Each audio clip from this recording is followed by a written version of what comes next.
We'll see what happens. Is this the point where I should put some underwear on?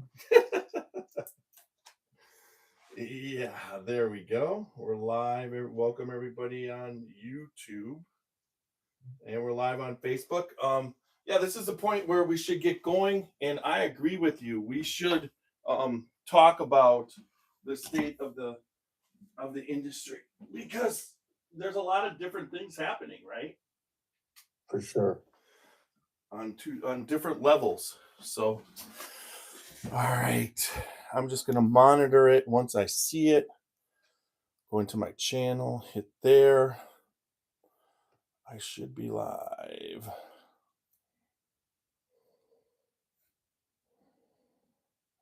We are live.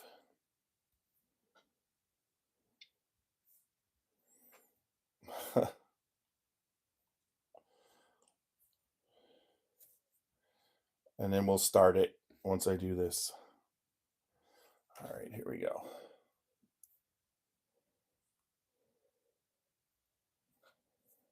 Yep, we're live. All right.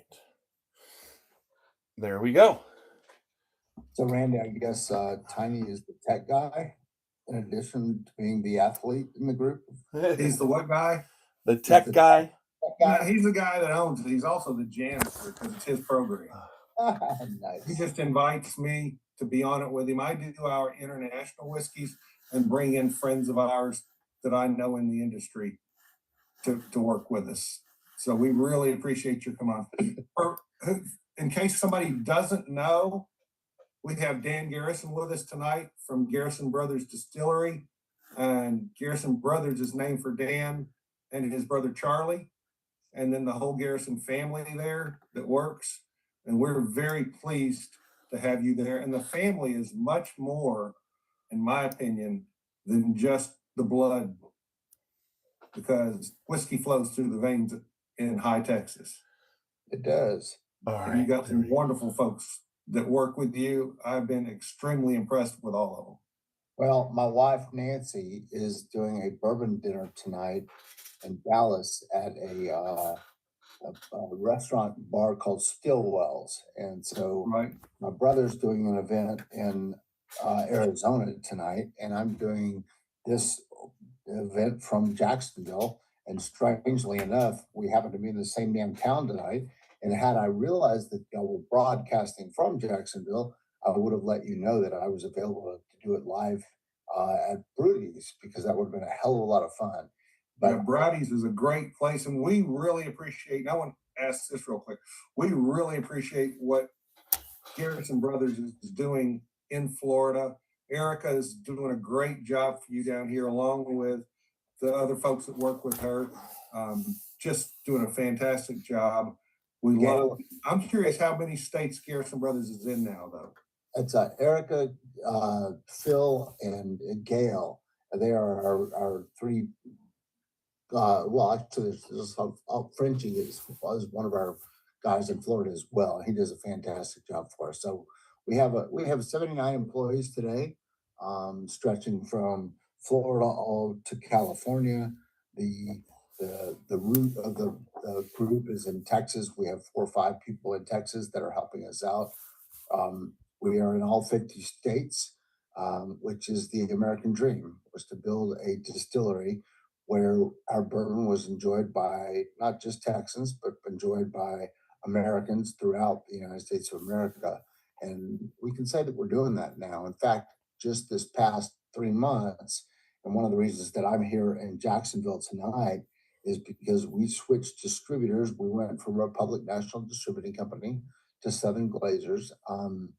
When RNDC, Republic National, just decided they were going to bail out of California and not provide services in California anymore, that was kind of a big deal for us. 30% of our sales was in California. So right. What do we do now, right? So we reached out to Southern Glazers, Reyes, and all the distributors in California and said, hey, is anybody interested in carrying us out on the West Coast? And we got a wonderful response to that. All of them said yes, but Southern Glazers said, not only will we carry you in California, we'll carry you in all 43 states where we have operations in America. And they're the biggest burden in the coop. So we made that decision and we went forward with working with Southern Glazers. And I'm glad we did.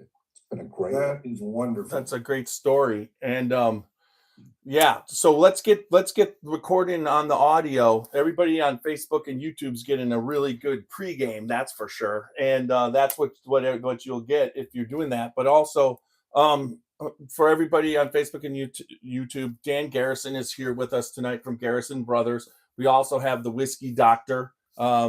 He's joined us. He has helped make this podcast possible because he's met Dan at a couple events, and we've been working hard to get Dan on because Dan is a bourbon. Just talking tonight already, you could tell he's a bourbon connoisseur fan first. And then it is now has the Garrison Brothers distillery and everything is making it and all. So that's wonderful. So let's get that started. There's going to be a brief moment of silence while we run this thing. We start the recording and we get it going, and one of our sponsors ads runs, and then you'll hear the theme song and we'll get going. You have a theme song? Yes, you're about to hear it.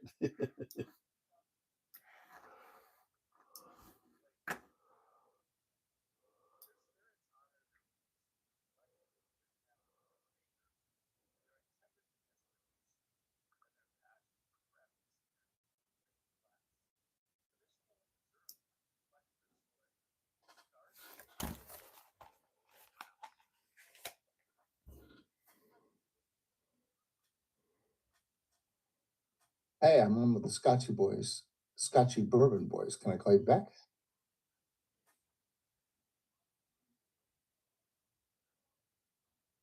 Nope. Oh, I'm on with them right now.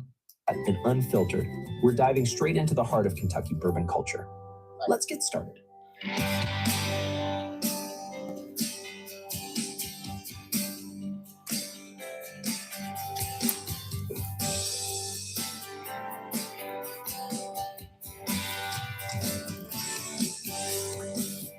Drinking bourbon, sipping on some scotch. We get a little wild, but it's sure fun to watch. We love what we do, we're drinking every brew, and we talk some shit, but we're telling the truth. Yeah, we're the Scotchy Bourbon boys, raising hell and making some noise. Yeah, we're the Scotchy Bourbon boys, we're here to have fun, and we hope you enjoy. We're here to have fun.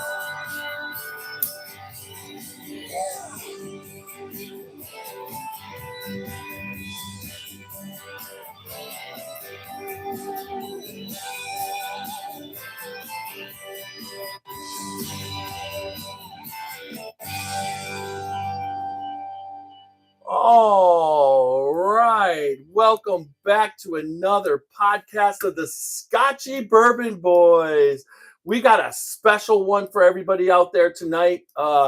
I've been looking forward to this for a good amount of time. We have Dan Garrison of Garrison Brothers Distillery. Welcome, Dan.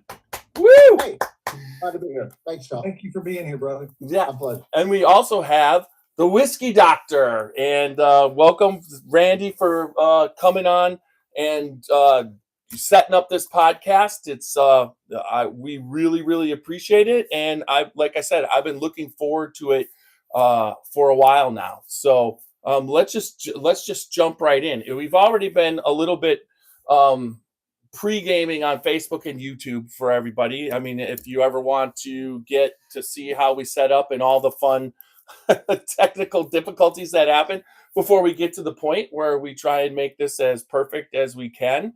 But, we're just, the podcast exists, a bunch of guys hanging out, and that's what we've been doing, hanging out, talking about a lot of different things. And, just like it's been a good time so far. But for me, I've got nothing in my glass yet. So, Dan, should I put the Guadalupe in there or should I put this honeydew in there? What do you think? You know what I would do is I would get rid of the glass and just drink right out of the bottle. No, I'm getting what's left in that bottle. No. No, well then it must be straight from the honeydew, right? Because Yeah, that's the one that's you want to drink straight out of. yeah, that's So, my bottle. No melons were harmed in the process of creating honeydew. For 25 years, it's been on my honeydew list to make my wife a honey-infused bourbon. So I got together with Donis and we pulled it off, and it's delicious. It's 80 proof. It's light. It's a cocktail bourbon. When I say it's light, because all of Garrison Brothers bourbons are stiff. They're tough. They're 94 proof and above. And so she wanted something lighter and more delicate, and she got it. Now it's grown to 15% of our sales in just the 2 years that she's managing it. So she's done a great job with the product. You know, one thing that's interesting, and I was actually asked to share this. I've had friends that thought that it was made from infused honeydew melons. And I'm like, no, it's not a honeydew melon. It has no melon flavor at all. But It's Randy, that's honey a infused. great concept. That might be kind of cool. Maybe someone should do that. And I think we're probably more prepared to do that than anybody else. We've had I a would think so. long-standing 5-year relationship with Burleson's Wildflower Honey. They're Uh-huh. in Waxahachie. It's the oldest honey company in Texas, and they have honey hives all over the state of Texas. And so it's a great partnership, and I'm sure we could do that. Yeah. So Now, my question Yeah. is, so this isn't honey finished, it's honey infused. Talk about how you made the decision to infuse it with honey opposed to finish it, because it's like you guys have a lot of bourbons and you've got the the Guadalupe that's finished, that's finished in the port barrels, but this is actually infused. What was that? What went into that decision? It's the silliest business decision I've ever made. But I sent Donis, my master distiller, Donis Todd, who's a legend in the industry today. I sent him off to a honey conference, the National Honey Board, and they had a meeting in Nashville, and it was like a junket. They played golf for a couple of days, but they also taught guys like Donis how to make food or beverage products with honey. And one of the guys that he met there had this process where he could take the barrel staves and cut them into tiny little pieces, like about that big. And those little pieces of the bourbon barrel were soaked in a Burleson's Wildflower Honey batch, a 50-gallon barrel of Burleson's Wildflower Honey. And I sat in there for 6 months. So the cubes went in there about weighing about a half ounce, and they came out weighing about 1.5 ounces because the honey was infused into the wood. And then we put those cubes into a cheesecloth bag and dipped it into the bourbon every single day for 6 months to create that flavor. Absolutely the most time-consuming, labor-intensive thing we could probably do. But Mama's happy, and if Mama's happy, I'm happy. and then it turns out to be a huge seller that you got to keep doing over. and so that is basically a combination of a honey infused and a honey barrel finished, because you took staves and soaked them in it to Right. basically make a bag full of honey barrel. Well, and you dipped it in there. But I will say that the honesty that you have here is that it's honey infused. I mean, there are so many different ways of, what would you say?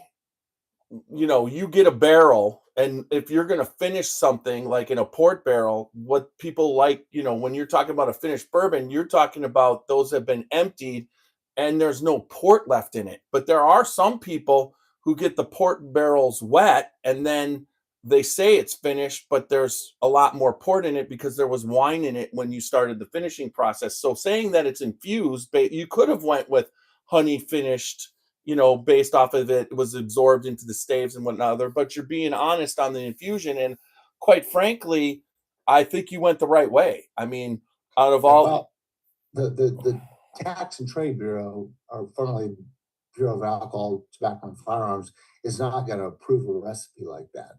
They would not have approved it. So I got kind of close to the Tax and Trade Bureau, and I said, "Hey, my wife really wants this. We'll make it happen." And they approved our permit they approved our COLA, our certificate of legal authenticity, for that product as a bourbon, not as a blended whiskey, not as a spirit whiskey, but as a bourbon. And I think that's the first time that's ever happened. Yeah. So it was a difficult process, and I had to make a lot of friends in Cincinnati at the Tax and Trade Bureau. I would say that sounds exactly why I'm in the bourbon industry in the first place, because making friends with bourbon involved is something that most people making friends is not an easy thing to do. And when you involve bourbon and the culture of the industry and the people in the industry and the people who drink it and the people who it's like you said, it's like friendships and those type of relationships are so important, and that's not something that you just can do, like go there and you're friends with them. It's you have to like you have to a time you take. It's about taking time to get to know people, and that's what bourbon is. And then tell that story that way. That's fantastic. So that's Tiny, that's precisely why I got so excited about joining the bourbon industry and becoming part of the bourbon industry. When I went to Kentucky on my first trip, everybody looked at me square in the eyes and said, "Why in the hell would you want to make bourbon? Bourbon was granddaddy's drink. Everybody today drinks flavored gins and flavored vodkas. Nobody drinks bourbon anymore. Bourbon was what people got when they got back from when they offloaded from the ship after World War II, and they were handed a bottle of Old Forester, and everybody got that bottle, and they all remembered that, and they bought Old Forester for a long time. And then in the 1980s and 90s, things changed. Bourbon became granddaddy's bourbon and granddaddy's liquor, and everybody drank scotch and gins and that sort of thing. So when I got to Kentucky, the first trip I took up there, I was stunned, and this was in 2001. And I was stunned because they all thought I was crazy. Why are you going to make bourbon? Bourbon's sales are declining. They're not going up. And I said, I got a feeling something's going to change. And I take a little bit of credit for kicking off the Bourbon Revolution that happened in about 2008, 9, and 10. I think that Charles Cowdery played a big role in it. Charles Cowdery is a great bourbon writer. If you've ever read Bourbon Straight, it's one of the best bourbon books ever written. Other people were involved too. Dave Pickerel was teaching the World Acres Mark at the time, and Dave Pickerel helped rebuild the Mount Vernon distillery, George Washington's distillery, and I've got a bottle of that right in eyesight. I can see it from here. I've got another one on the shelf. I've got one in my house, and my son was stationed, as you know, in the Coast Guard. He lived a mile from Mount Vernon, so he grabbed me a couple of bottles. Would you talk for just a moment before we get all things Garrison Brothers, the state of the industry now? You led into how it was when you came in. What are you seeing now?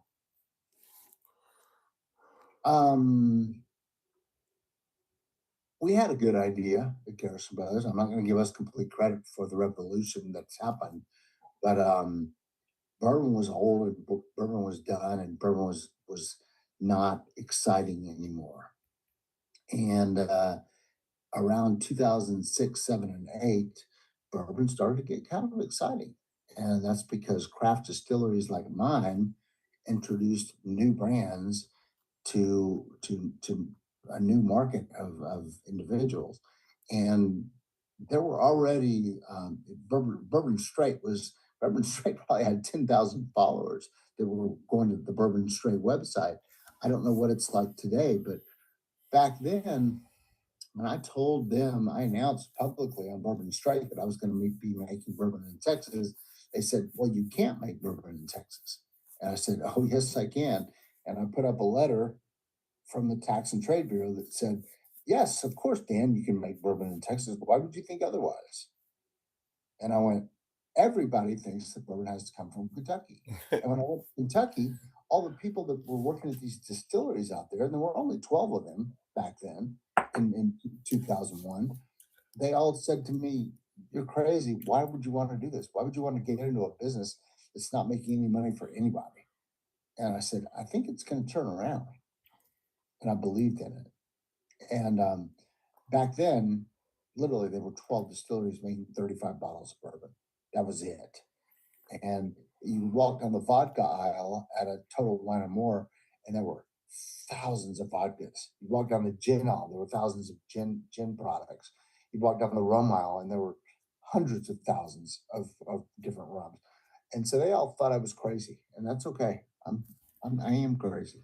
Like a fox, crazy like a fox. Well, I mean, you looked at what at the time when you talked about 2006, 7, and 8. It's the time when the big people were starting to revive it somewhat. When you're talking about the Bookers, the Knob Creeks, they were like, it wasn't Jim Beam. Jim Beam wasn't going to bring back the industry. It was going to be those special small batch brands. And then when you started with the craft distillery, the craft distilleries, those became what would you say, a way that somebody who didn't like, especially in Texas, you put it up there, people in, to go, you had to travel all the way to Kentucky and go on the Bourbon Trail was just being in its infant stage. And you had that when you went there, you saw them and you saw what they were doing, and they were starting to get it. But by putting it in Texas, everybody in Texas could now come to a craft distillery and experience bourbon and whiskey. And definitely the craft distilleries. I really got into this in 2019, and at the time, the craft distilleries were still trying to shake the few craft distilleries that weren't doing it right. Like there was a stigma about craft distilleries, but when I got in 2019, that was being shaken. There was a lot of craft distilleries that were like yourself and whatever that were producing really good bourbon. And it also, like, I've talked to many craft distilleries, your bourbon is made it's in Texas and it's aged in Texas, and there's a certain flavor profile that is definitely Texas. And some people were always saying, well, if you're in Texas, why in God's name would you ever try and make a bourbon that tastes like Kentucky bourbon when 85% of the industry is making Kentucky bourbon? You want to make a Texas bourbon that has a Texas flavor, and it probably took a little bit longer for you to get that, but you've achieved that at this point. Well, Tiny, that was exactly the goal. We were going to make the finest tasting, highest quality bourbon whiskey in the world. And that's been our mission since day one. I wrote that mission statement back in 2002. So that was the goal, was not to make a Kentucky bourbon, but to make something that excelled and was beyond a Kentucky bourbon. And I think we've done that. I'm going to take a second. I want to share this. One of you guys read what the back of my shirt says, and then I'll explain it if I can turn around without falling. You got to get lower. And go to your right, I think, or left. And you know what it says, just tell them. Randy, expensive but worth every penny. That's what it says. Exactly. And that was, I actually wrote that line, and every single time that we do a social media post or an advertisement in a newspaper or a billboard out on the highways, that line gets more followers and viewers than anybody.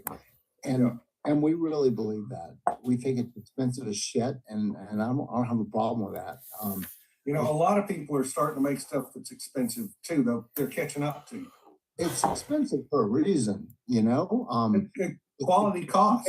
If you age bourbon in Texas for 10 years, there's not going to be any bourbon left in the barrel. Or you better figure out a place that might be a little bit underground. Well, we're experimenting with that too, but I can't get into more. You see this bottle? Mm-hmm. That's a store pick. You recognize that on the back? That's Donna's signature. Yep. Nice. He takes up all the space. This was given to me by a friend of mine that managed a liquor store. She gave me what was left. That's all she had. They had no more bottles for sale. So she said, here, just take this one. What's the name of the liquor store? B&B in Kingsport, Tennessee. Nice. Package. Yep. Good people, good people. Good people, and one of the few places in Tennessee where we actually sell a lot of bourbon. It all comes down to who your distributor partner is, and in Tennessee, it's a franchise state, so it's a very difficult state for us to sell. Right. Well, and the fact that I also have a business up in that area, so I'm always promoting Garrison Brothers. No matter where I go, I'm promoting it. I can tell just looking over your right shoulder. Mm-hmm. Thank you for that. And my left shoulder, both sides. Oh yeah, okay. Now I can see that. Thank you. All right. So this started for me.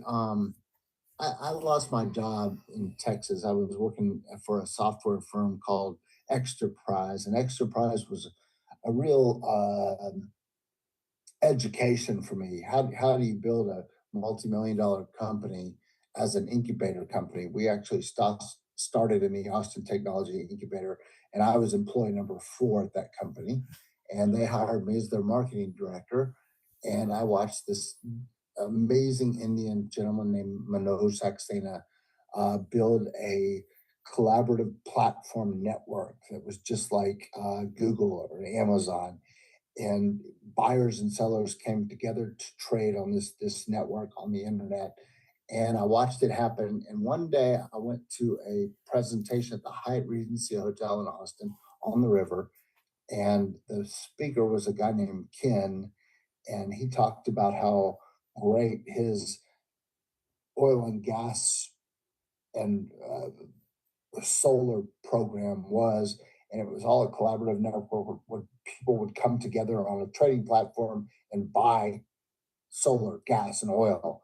And I was so thrilled by that. And the next morning I woke up and I opened up the Austin American Statesman newspaper, and it said, Enron is a fraud. And I turned to my wife over a cup of coffee and I said, honey, this ain't good for us. I think that our business is going to go down. We had already sold the business to Commerce One out in California for $178 million. And Commerce One declared bankruptcy that day. And we declared bankruptcy the next day. And I had no job. And so I had to figure out what I was going to do. And I was laying in bed with my wife 2 years later, and I still didn't have a job. And I was opening up the Austin American Statesman, and there was an article about a guy who's going to build the 4th vodka distillery in Texas.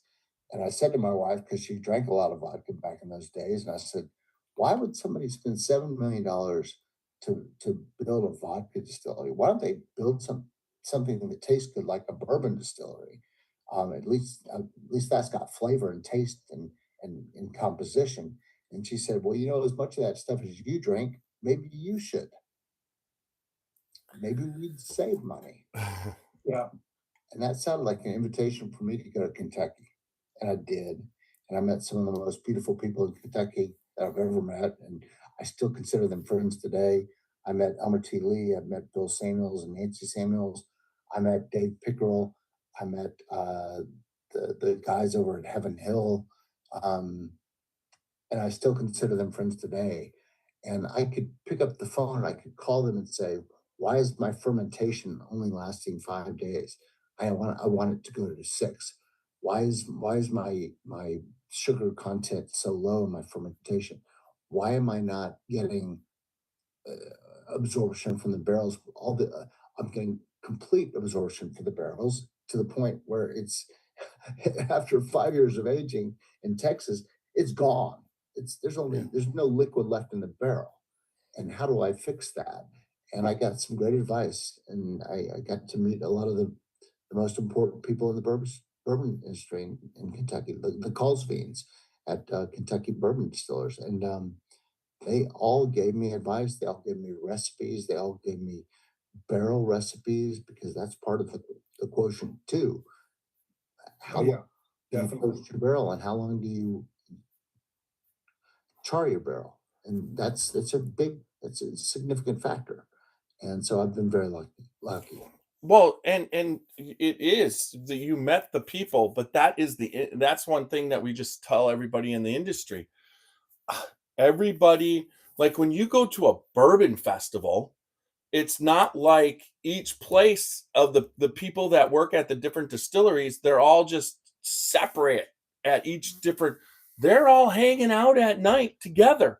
The craft distilleries or whatever, the people within the industry are so respectful to each other. I mean, one, I really think it comes down to there's not really the only thing that you compete against as a bourbon producer is yourselves. It's like you got, if you're going to put good stuff on the shelf and you market it and promote it the way it needs to be marketed and promoted, you're going to be able to be successful. For instance, you're coming on the podcast.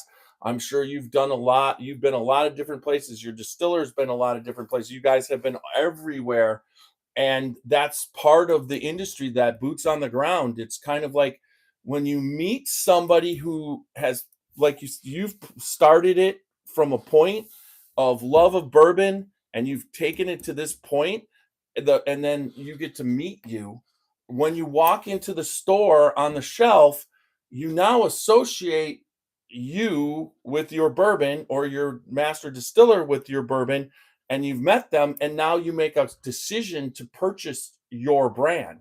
But if you just send it into the state and you don't put anything behind it and you don't get out there and promote it and people don't get to meet you, that's then when they walk in, they really don't have an idea yet of what it is. And that's one of the things as podcasters that we love to do is promote the brand so that when someone walks in and they've seen you on the podcast, that they're like, there's Garrison Brothers. That's what they were talking about. And they're going to make that decision because there is so many.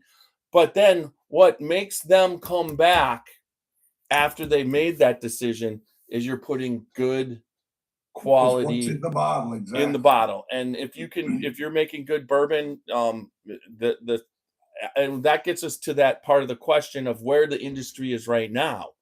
And that's where I really feel the people who do the legwork and they're doing the hard work and then they're producing good bourbon, it's not really the people buying bourbon, they're buying these bourbons still, especially the allocated stuff, the stuff that's a little bit more expensive. I see bottles now, just like what Buffalo Trace does. They're selling, they come to Ohio and they might have three different events in three different cities where they have 18 $7,500 bottles in each place and they sell it out.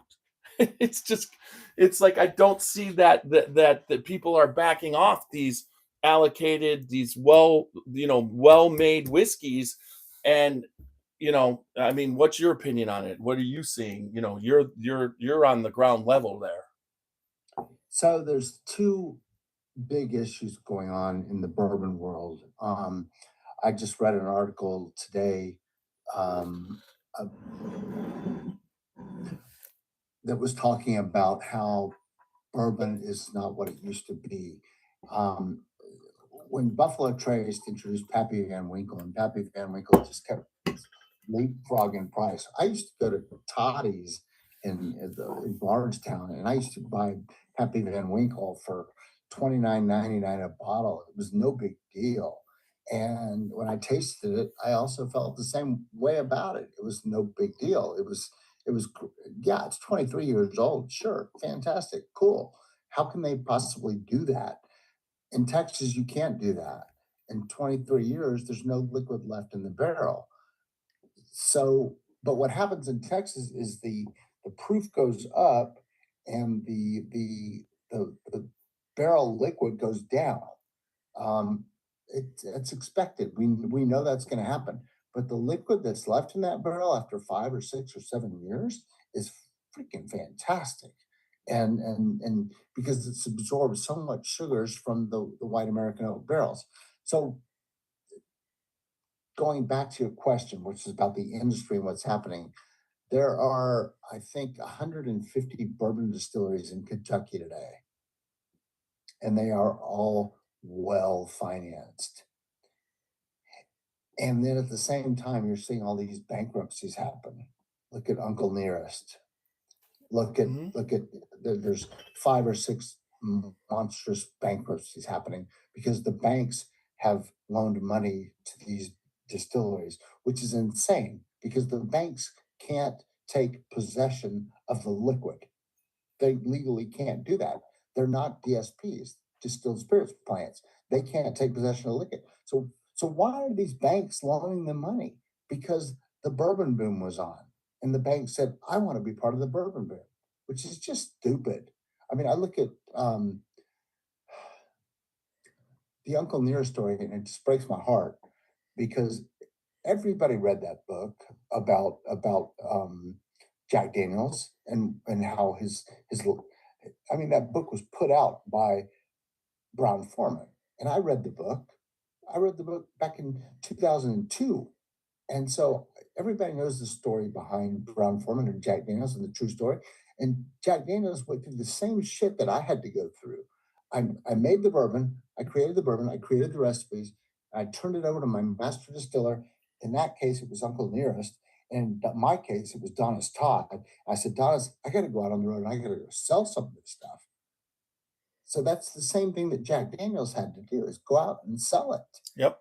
And so he wasn't the maker anymore. Uncle Nearest became the maker. And then Fawn Weaver stumbles upon this story because she reads the book and she convinces a bank to give her $50 million to start that distillery. You know what? I don't want to talk any bad about any other distillery that's out there because we're all fighting for the same customer. Fawn Weaver's an awesome speaker, awesome woman. So no degradation to anybody else in the business, but I started way before they did. And my goal wasn't to create sensationalism around a particular brand or a particular story. My goal was to create our own story. And I hope I've done that. I think I have done that. And I'm proud of my story and I'm proud of our story. What's happening today is there's 150 distilleries in Kentucky that have taken in over $100 million in loans from financiers, and they're going to have to pay that back. So what's going to happen real quickly is in the next 5 years, there's going to be a ton of bourbon flooding the market. It's going to happen. It's coming out. Yeah. Which is great for the consumer, in my opinion. Sure. I mean, people, they're talking for the liver doctors too. No, I mean, honestly, the prices right now and how they go about it, there's a certain amount of whatever that you can demand for the price, but as more comes out, then the price will steady and it'll adjust based off of, the amount that's out there. But I will also say the places and the few places that I know that have already started to declare bankruptcy and whatnot, including there, I've been associated with those places in their earlier stages as they were coming up. And they were, in my opinion, it's not a cut on them or whatever, but they were not going through doing the sound practices that I saw in other distilleries, such as yourself, and the way to go about the business. And a lot of times how they treated either their customer or the people, because I've visited many distilleries and I've met a lot of distillery owners and am friends with a lot of the distillery owners or the master distillers or whatnot.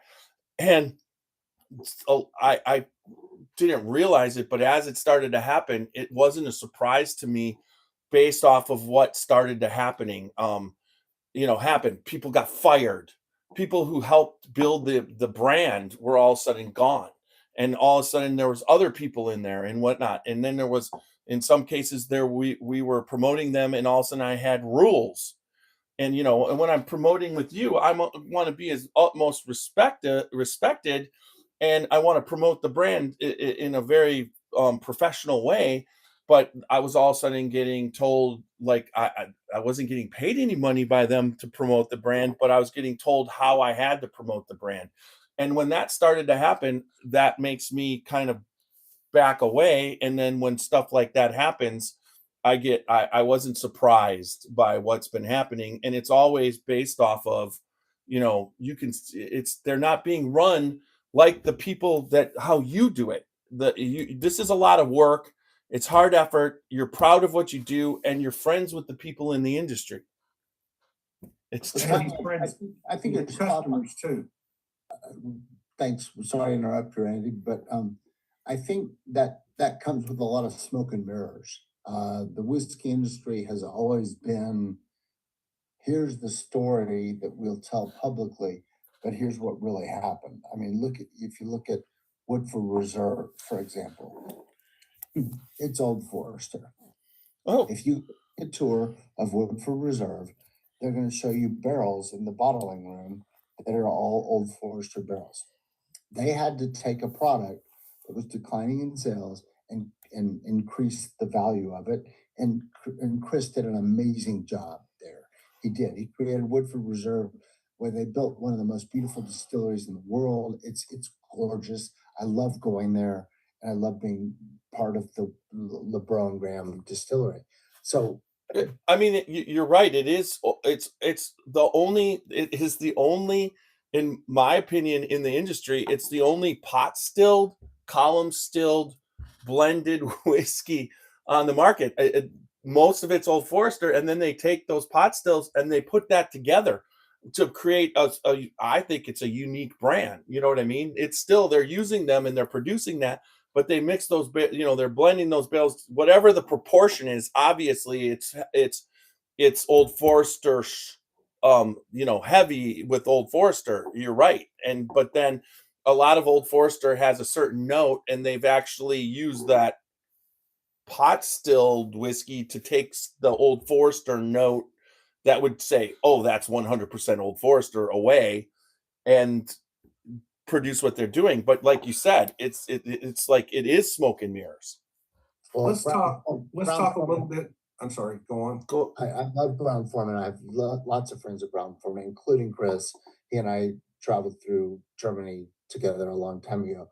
And so I'm not speaking negatively about it. Brown Forman's a great bourbon. And the fact that they reintroduced it as something different and majestical. I mean, the bottle was gorgeous. I give them nothing but credit for that. So I'm not putting down that product at all. I hope you'll understand that. I didn't take it that. Yeah. Let's talk about what makes this, particularly this, for those that can see, this is the boot flask. This is their small batch in a smaller version. So if you don't want to buy a big bottle to start with to see if you like it, you can get this one for about half the price. Get a feel for it. You can carry it in your golf bag. It's small enough to keep there, whatever you want to do. But the flavor you get out of this, which is just your straight bourbon whiskey, not anything that's finished or infused, is very distinct. And you're right around the corner from Andalusia. You're right around the corner from Island Green. You're right around the corner, a little stretch from Still Austin. But yet your flavor is different than any of those. And there's two more around pretty close, if I remember right, or three. But your flavor's different. And obviously some of the Texas flavor comes from your limestone aquifer, but everybody has access to that. What makes your bourbon so unique? The first thing that we do is we use well water from our wells on the property for all the cooking and creating of the mash, the beer. All Garrison Brothers starts with that small batch bourbon that's right there that you just pointed out. That's our small batch bourbon. And we age it for 4 years. And then we decide whether these barrels are exhibiting traits that should be accented. And if they're exhibiting traits that should be accented, we'll go all in, just like Honeydew. If we pull barrels out of our barns, 55 barrels a day that become our small batch bourbon whiskey. And if they don't taste like chocolate and honey and vanilla, if they don't exhibit those flavors, then we're going to leave them back in the barn and do something else with them. We'll make honeydew with them. We'll make Guadalupe with them. If they have sweet flavors and accents like a port wine might have, and then we'll finish them in a port cask barrel to make Guadalupe, for example. But it all starts with the base, which is the small batch bourbon. And that small batch bourbon recipe came from Elmer T. Lee and Drew Colesbean and the guys I met in Kentucky. They shared recipes with me and they said, here's what you want to do. And I told Elmer T. Lee when I took him to dinner at the Applebee's down there in Frankfurt, and we had a steak together and we drank a bottle of his bourbon, his German bourbon that was Blanton's, that was only exported to Germany. And I said, tell me how I can make something this good. And he did it. And we had a great night. He was like 85 years old when I met him. And he told me, here's your recipe if you want to do something this good. And I said to myself, and I said to Elmer, I'm not going to release my bourbon until I know it's better than Bland's. If it's better than Bland's, it's going to market. And he said, good luck. And that's Elmer. That's who he was. He was just that guy. And so I released. That's a pretty brazen statement to make. I mean, Well, and you did it. Hey, I think you did it. It's what I like. I think my bourbon's better than Bland's. Because Well, Bland's was my go-to back in the day. yeah. I mean, you know how you can tell by looking at my shelves how I feel about your bourbon. And thank you for But that. you also can look up there and see how I feel about Blanton's. Right. I love Bland's and I loved Elmer. Elmer's wife had passed away. And after dinner, I got to go back to his house and we sat at this little white Formica table, which is about the size of the desk that I'm sitting at now. And we drank that bottle of 135 proof Bland's together. And I've got a picture on my wall at the distillery. Me and Elmer sitting there, smiling. And we were smiling because we were happy because we had too much Bland's. And it was a great night. And that's wonderful. those stories are throughout the industry. There's just sometimes, like I'm sure that night when you were finished and you were thinking about it, it resonates. There's so many of those stories that happen and the people you meet within the industry.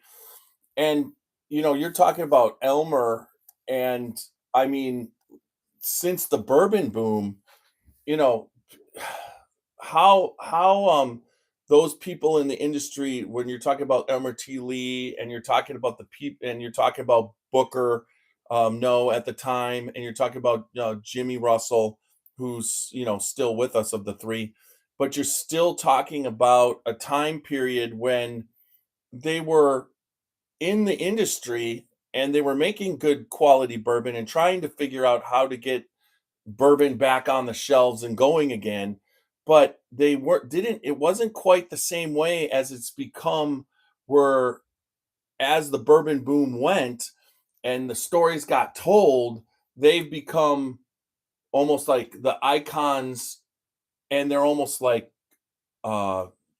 celebrities.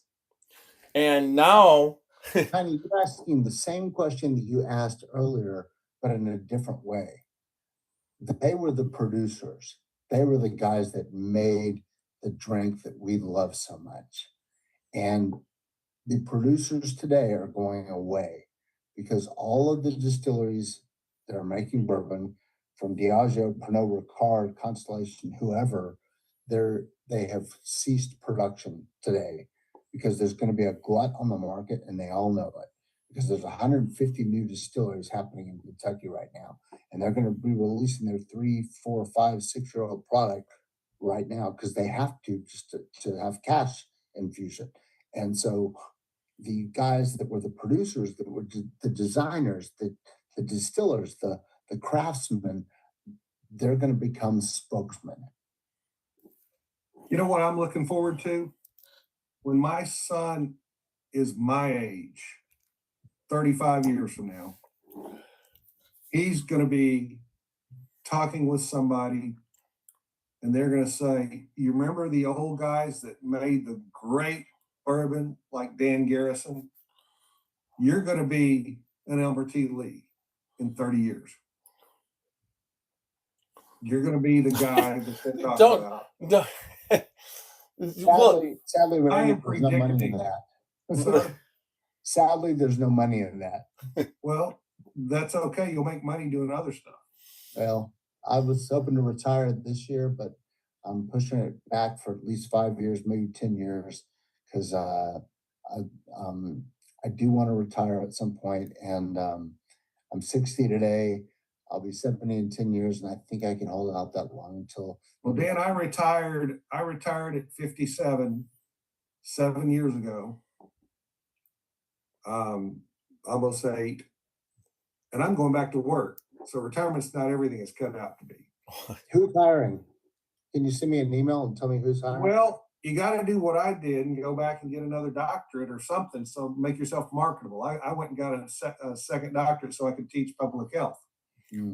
Well, I'm not retired. I have a day job, and then I've been doing this podcast, which is pretty much taken off more than I thought it ever would. It's not yet to the point where we're making money, but it's further along than I thought it was. But at 61, I'm doing 2 jobs. Well, I say retired. I still own the business, so. Oh yeah. I do have when it hits the fan, I'm the guy they call. So And then I put in 4 days worth of work in 1 day. So let's get into the Guadalupe. Okay. Because you sent this up, and this is the 2nd edition of Guadalupe. Is that what you said, Dan? It is. And you were just going to a little bit about what we talked about for everybody on this. We're getting close to wrapping up, but go into what this means and what you were going to do, with this brand and where it's evolved to. So I apologize in advance because it's very difficult for me to tell a short story about any of our bourbons, but the Guadalupe has a legendary story behind it. I had a guy on my bottling line. We had 28 volunteers to come and bottle for us every single day. And he happened to work at Llano Estacado Winery up in Lubbock, which is kind of the oldest winery in Texas. And he turned to me during the bottling and he said, I want to talk to you at lunch. And I said, fine. And he said, I want to take your barrels and I want to age our wine from Llano Estacado, the Cabernet Sauvignon barrels in your barrels and see what happens, because I think it'll be fantastic. And he did. And I sent him 20 barrels of bourbon that were really wet. And the Llano Estacado product that came out, we called it Estacado. We traded them barrels. They sent us port casks, 20 port casks. So we filled those with bourbon and we aged them there and at our place. And it was absolutely crazy delicious. They sent me the Cabernet Sauvignon. It was 17% alcohol by volume, but it was fantastic. We sent them a couple of bottles of our what we called Estacado, because they gave us the trademark rights to call it Estacado, of their port finished bourbons. And it all sell out. So I called the president and CEO of Llano Estacado Winery about a year later, and I said, hey, we got to do this again. This limited time offer was fantastic. It worked great for us. And he said, Dan, I'm way ahead of you. I've already bought 250 barrels from Maker's Mark.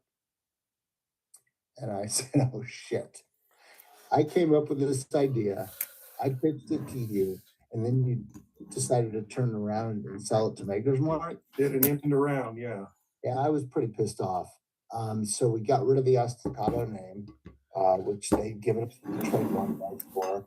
And we decided to go directly to Portugal to buy port casks from Portugal. And they were flown into Texas to make the Guadalupe bourbon.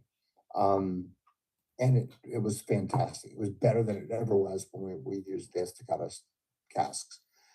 So that's the Estacado. Now, you said something about the second, but you don't mean the second year. That bottle's not the second year that it's come out, because I've got a 23 here and that's a 25. I'm sorry, I don't I understand. may have misunderstood. But Tiny said that something about it being the second version.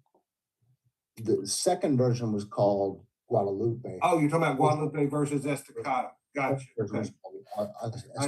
I see. But I've got a 23 here of the Guadalupe, and as you can tell, that's almost gone. He's got a 25, and then what I have here is the cask strength version that you guys made, and that's the first time this has ever been made. That is correct. And we did that intentionally to try to help the survivors of the Guadalupe River floods. We introduced that bourbon. $50 from the sale of that bourbon, and it's expensive, goes toward the Kerr County Relief Fund of the Hill Country. I can't remember the name of the organization, but it's the Hill Country Relief Fund for the floods that happened in 2024. Right. So that's what you're drinking. You did a good thing by buying that bottle, and we really appreciate it. Thank you. Well, my pleasure. I've got a couple of them. I could only carry so many bottles home on the plane, and I had already promised somebody a Honeydew cask strength, which, by the way, is a phenomenal bottle too. Once you take your stuff cask strength, it just, and I don't normally say that about whiskeys, because I mean, I drink all different strengths, but I like lower proofs a lot of times. But your stuff just goes to the next level when you get to the cask strengths. It does. It's kind of amazing. I mean, I spent this morning working with a group who came out to the distillery to try to create tasting notes for the Cowboy 2025, which is 146.3 proof. Holy shit, your tongue is numb for 3 minutes after you drink this stuff. But it's not painful. It doesn't burn. It doesn't create anything going down your throat. Give me 1 second. I want to look at something. The Cowboy is my favorite Garrison Brothers brand, but I can't afford it. I wish I could. So when you're talking about affordability, there's been a little bit difference. I think people are a little bit more apt. What are we talking about? How much is the Cowboy, like if you were to purchase it at your distillery? Great question, Tiny. All of our bourbons are expensive as hell. I admit it. I get it. I'm not walking away from that. But here's what happens in Texas. You put the bourbon in the barrel and it sits out in the heat for 5 to 10 years. And during that time, we lose about 13% of the contents of every single barrel due to the angel share, the evaporation. So how can you possibly sell a bourbon for $29 or $39? You can't, because 65% of the contents of the barrel disappear during the aging process. And you already pay taxes on that. Absolutely, every single year. And the 35% of the liquid that's still in there becomes really rare. It becomes expensive. And that's the only way we can possibly do this business model in Texas. We're going to create a bourbon distillery that makes the highest quality, finest tasting bourbon whiskey in the world. And the aging process is the reason why. Does it cost $79 at retail at Total Wine and More? Yes. And okay, now he's talking about unapologetic. I'm sorry, go on. I just want to say we're unapologetic about that. That's the way you make great bourbon. But Tiny, to answer your question, the small batch and the Honeydew are going to be about $80 if you get the Honeydew on sale. I bought it. The Cowboy's gonna run about 270 now. Less than 300 for sure, but around 270, 280. The single barrels are gonna run, depending on which one it is, 110, maybe up to 150. The Guadalupe is right at 150 most places. Is the Cowboy like Valleria is 199 unless you get lucky like I did. And I bought 5 bottles at $90 each or $99 each. so Keep in mind, that a part of that purchase price is going to go to a charity. which Right. makes sense. Yes, as far as I understood that, as far as what that release bottle, it was a little bit more expensive because you were releasing money to the charity. But I mean, honestly, it's like I would say if you would have been giving me these prices 3 years ago, I would be at the point where I mean, I don't know. I bought a bottle 3 years ago at through Rabbit Hole, which was their founders, and it was $330 out the door. And then, but I would say now I've gotten to the point as a collector where, or not a consumer, not a collector, because I can't really collect anything because I open every single bottle I get. Whether you send me, I would feel if you sent me this bottle and I wouldn't open, I would talk about it, but I wouldn't open it. I would feel guilty because you sent me this bottle to taste so I could tell everybody about your bourbon. And that's kind of how it is with everybody. But I will tell you, like I'm friends with Mark Carter, who produces Old Carter, and those bottles, $2.99 to $3.50. I mean, you've got consumers. You're right in the rare bourbon category sweet spot where people are paying that kind of money. I'm in lines where something will come out now. There's been a couple bottles where I've purchased it, but I haven't gone back. For instance, where it's $200, but it wasn't kind of like, for instance, it's Old Granddad, the 16-year that they released is $199, and it's just sitting up here because realistically, when you It's think, just not yes, worth when you $200, think about honest. Dan, when you think about Old Granddad's pretty damn good, but you can for like $29.99 get 114 proof, or for $16.99 get their bottled in bond. And so to go from $16.99 or $29.99 to $200, that's a big leap, even though it is a 16-year. You know what I mean? So I didn't think that worked because obviously it's still on the shelf. But when it comes to your stuff, I think you're right in the price point. I mean, I don't think it's absorbently more expensive than anybody else that's producing a good whiskey that where the quality is. And like you said, in Texas, the only other place to not I mean I know Smoke Wagon. I mean, he's aging stuff in Vegas. That's about the only worse place than Texas, right? Where it's even hotter in the desert. Right. It's delicious too. They do a great job. Yes, they do. But I That mean, and a certain distillery in Israel that we did on the pilot. by the Dead Sea, right? Dead Sea, yes. I think it was called Apex, right? Yeah, Apex. And it's the hottest. It's 140 degrees there. I mean, during I honor you for doing this in Texas, but I will tell you that when I drink the Guadalupe and I pick up, there's an aspect of a Texas that's different than Kentucky. And one of the great things about the bourbon industry is that, when you first get in it, you're drinking all those Kentucky bourbons and everything. And then when you've drank them all and you want to start to do other things and you start to expand into different states, I think the state of, I would say Texas, Indiana. I mean, I'm partial to Ohio, but Ohio has a couple nice distilleries here, but they keep producing really good bourbon that isn't Kentucky bourbon. And like I said, I'm so happy that you're producing this quality bourbon that's different than what they produce in Kentucky. It's got a different profile, different flavor. The flavors are there. I mean, I really like the honey infused, and I'm not a huge But I think this way the honey comes out perfectly. It's not too sweet, but you can tell, like when you buy a bourbon that honey's associated with it, you're looking for a little bit sweeter bourbon, right?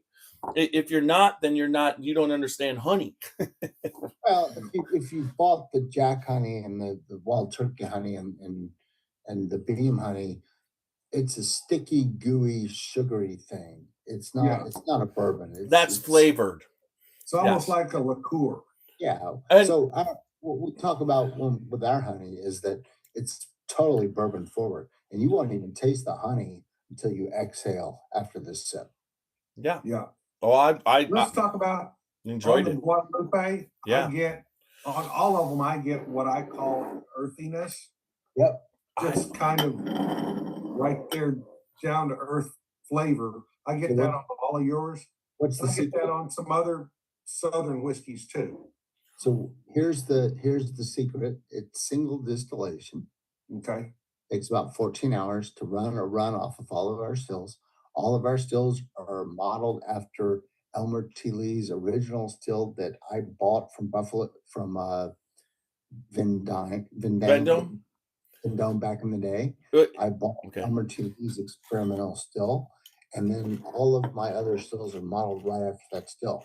And the idea is not to do a doubler. There's no doubler back down in the basement.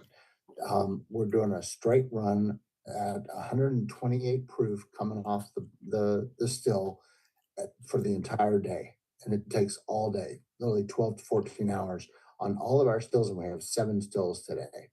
It takes 24 hours to run through. And the whole idea behind it is to capture all of the oils that come from the corn and the wheat and the barley into the distillate. Nobody else does that. They call it junkie. In Kentucky, they call it murky. Sometimes they call it, or have another name for it, but I can't remember right now. But I want you to taste the oils. Yeah. Some folks call that funky. They call it that funk. No, well, I like no, earthy. I no. think that's a good description. The oil that he's talking about is more like he wants the grain to come out forward. He's not trying to strip out the grain. Whereas Right. that column still, you can really strip the grain flavors out because you're going to depend on the barrel. When you fry fried chicken, you're going to cook it in corn oil, most likely. And that's going to leave the flavor into the meat. Yeah. We feel at Garrison Brothers that we're distilling to leave the oil flavors into the bourbon. So it's not a pot still, it's a column still. It's a pot still with an 8-plate. It's like a Frank. Combination Yes, still. it's an 8-plate on top of the pot still. and So it's a single honestly, distillation run. There's no stripping still involved. no, I get it. You're running it on one thing, and you're in that as it runs, you don't keep it running the whole time. You're not right. So it's fantastic. There's a flavor on this that I've gotten on a couple of those type stills, and I always pick up, and it's, to me, I can taste a little bit. The sweetness is there, but I do taste a little bit of the corn. Okay, so I Sure. almost get, there's a spiciness on it that is like a peppery, but it's almost like a jalapeno pepper spice to me. So you've got the sweetness, you pick up that corn. So I always, when I taste this, and it's funny because a lot of times you taste creme brulee, and I do taste a little bit of chocolate on the finish on this one, like a milk chocolate.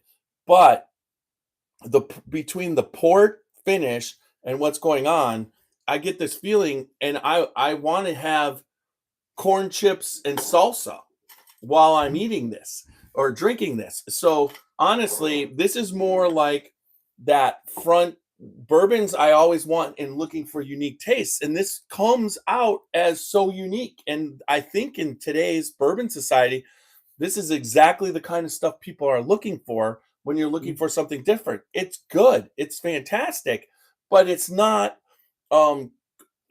caramel with brown sugar forward, it is more like you get that little bit of that spice with a little bit of the corn, and it almost like Guadalupe, that it actually is a perfect name for it, in my opinion. Now, if you step up from the one that you've got to the cask strength, Oh, it's so I good. pick up a whole bunch of the port. I actually can taste the grapes on the cask strength. I could It's see now when you have a chip, which is corn Wonderful. flavored, and you're pairing chips with this, it does bring out a little bit of what you're talking about and a little bit more of the milk chocolate. So it's funny. It's not, the chips aren't a cigar. They're different, but they have the corn. They add a little bit more of the corn. So that's one of the things I wanted to just portray to people. If you're looking for something that's really good and different, this is the type of things that you should be doing, buying bourbon off the shelf from other regions, because you're going to get those flavor profiles that are going to be unique and keep you actively involved in the bourbon industry. You have to agree with that, right? Yeah, and one thing I want to point out is if you can be lucky enough to find some of their older stuff, for example, you don't do the star like this anymore. Oh, I wish we did. It's really cool, but this one actually says, it tells what the corn is. This one says it's food grain, #1 white corn from farms in South Texas. This one says it's #1 panhandle white. Corn harvest on this one, you actually have the year of the harvest, Correct. 2010, That out was of, the original bottle. Dallam County. And that bottle was designed after the second Jack Daniels bottle that was ever introduced. It was intended to be kind of antique-y, if you'll Yes, that term definitely. works. The star was etched into the glass as opposed to putting a star on top of the star. Right. Today we've switched to another bottle design. And this got one away was from 3 years because it was distilled and barreled in 2011 and released in the fall of 2014. Yeah, and So we that's a were- fairly, I mean, that's, you guys were still pretty young at that point. we were. That was 2, 3-year-old and 4-year-old bourbon. And Yeah. we were releasing bourbon that's 6, 7, 8, 9, 10 years old. But that's still good juice. It is beautiful. I juice. really like that. That's I got 2 bottles like that. I drove actually to Melbourne, Florida from Gainesville to get it. So that's a long way. And I picked them up there and I've killed one of them already. And I'm just not opening that one. I'm waiting for something really special to open that one. Yeah, my wife and I would go to restaurants and bars in Texas, and I would always, the first thing I do is walk up to the bar and see if I can see my bottle behind the bar, and I couldn't see it. And in some cases it was there, it was back behind other bottles, but I couldn't see it. So we decided to change the Garrison Brothers language or the type style on the bottle and make it bolder. So that's what you're seeing today. Right. And it's interesting. You've got different stars. This star and that star are the same. This star is different. The Balmorea star actually has colors. It's in blue, and the Ladybird star has different pictures on the star itself, and it's in blue and other colors. So it's Well, interesting that you do different stars for different Hey, bottles. Randy, you need to get a plane ticket to come to Texas on Friday. I would love to, but I start my new job on Monday. That's why I'm going to talk about finding a way to get me a bottle of that anyway, because I I'm hear you. dying to get that new bottle. I know a guy, so I'll work on it for you. Because I He just knows the can't, guy. I just can't get there. You don't know how badly I wanted to be there. It's our first new release in 10 years. It's called Yeah. Sonora. What's And it called? Sonora. Sonora. Yes. It's named after a town in Texas where the Sonora Caverns are, and the family that owns the Sonora Caverns has been taking care of. I mean, they're all underground caverns, and they've been taking care of them for years. And for every bottle you buy, $5 goes to the Texas Cavern Association, which is a real thing. Because there's all sorts of really cool caverns in Texas where you can go underground and see the stalactites and the stalagmites and you Now, is that a state park? it's not a state. No, Balmorhea is the one that's named after the state park. Balmorhea is, yes, for sure. So my question is, when are we going to get the cavern aged bourbons? Good question. It makes sense. It's a little cooler in those those caverns. You may have hit on something important. We'll talk about That may cut the angel share down quite a bit. Double your yield. I bet it will, but it will still take 20 years to create the same kind of flavor that we're getting now. Well, that's true. That part is very true. Yeah, if it's cavern aged, they would have to definitely understand it's going to be different.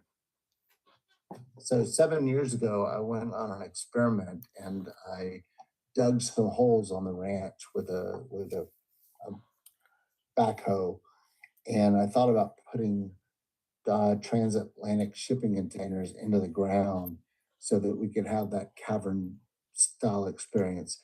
But then the bourbons that were coming out of our barns that were above ground were so good, I thought, what the hell am I thinking of? Why would I mess a good thing up? Yeah.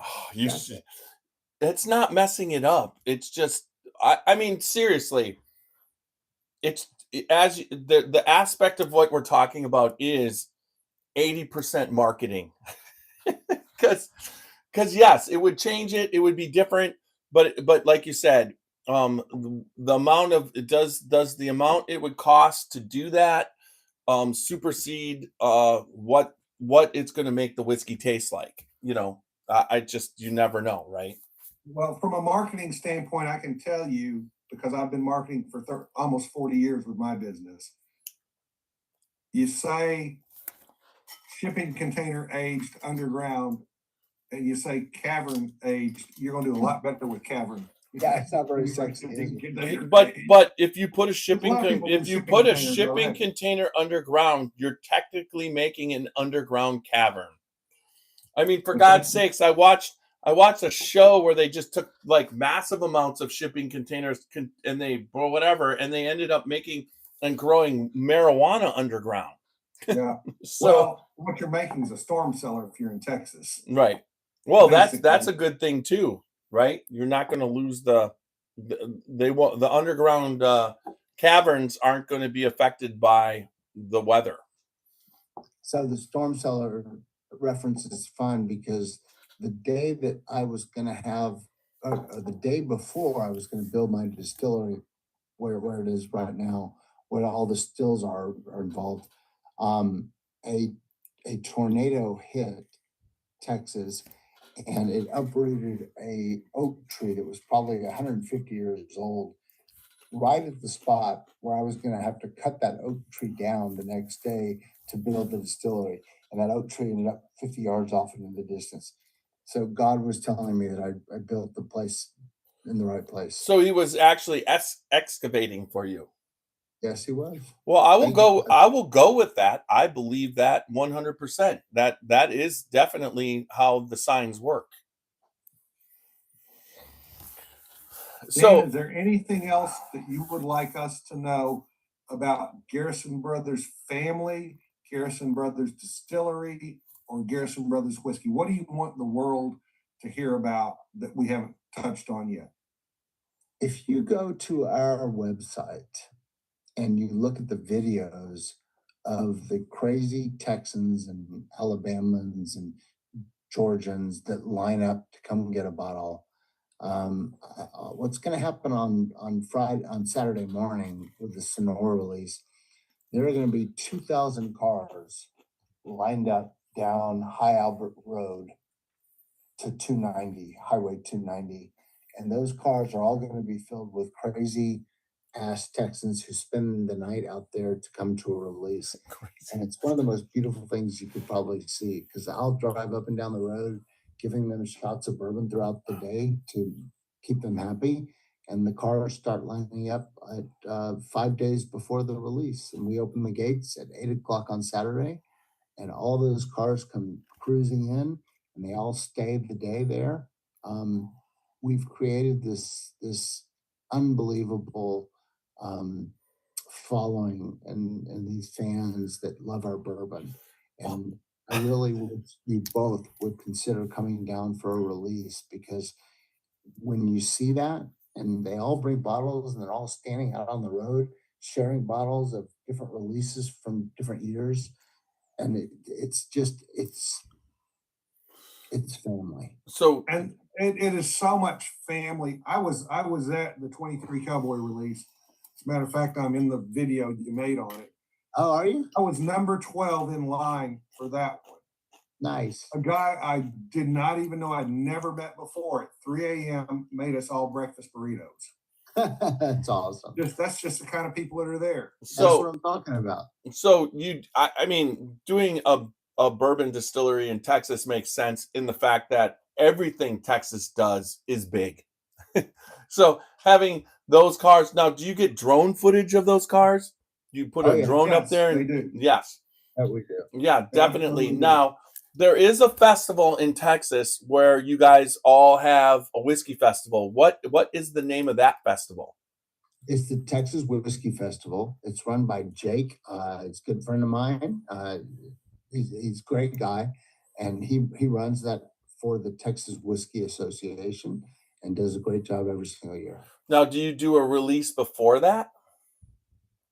We don't. A lot of the other Texas whiskey distillers do. I created the Texas Whiskey Association along with Balcones and a couple other Texas distilleries like Iron Root Republic, and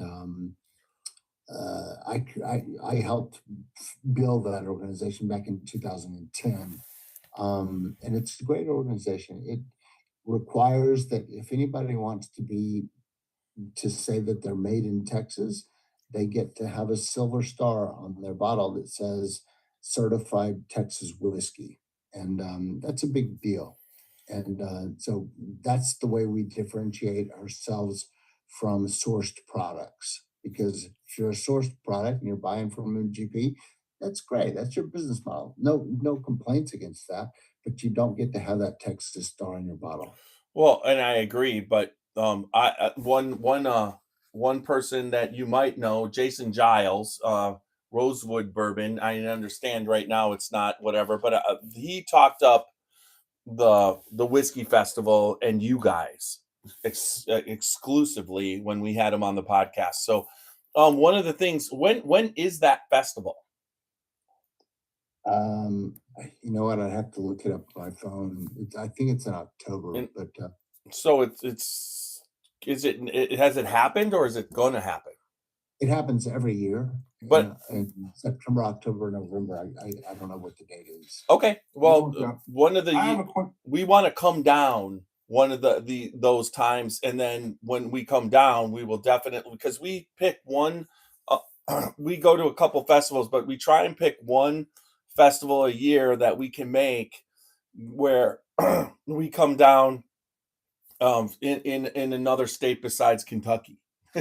So we'd like to come down, but when we come down, we definitely like to visit the distillery and, maybe do a podcast from the distillery with you. Tiny, do That we sounds have fantastic. 1 Would you minute? guys- Would you guys Sorry. please send me your email addresses or Yeah. after this call so that I can send you an invitation? We'll get that. We got a comment in the chat. Let's see. Recording for somebody for note-taking purposes.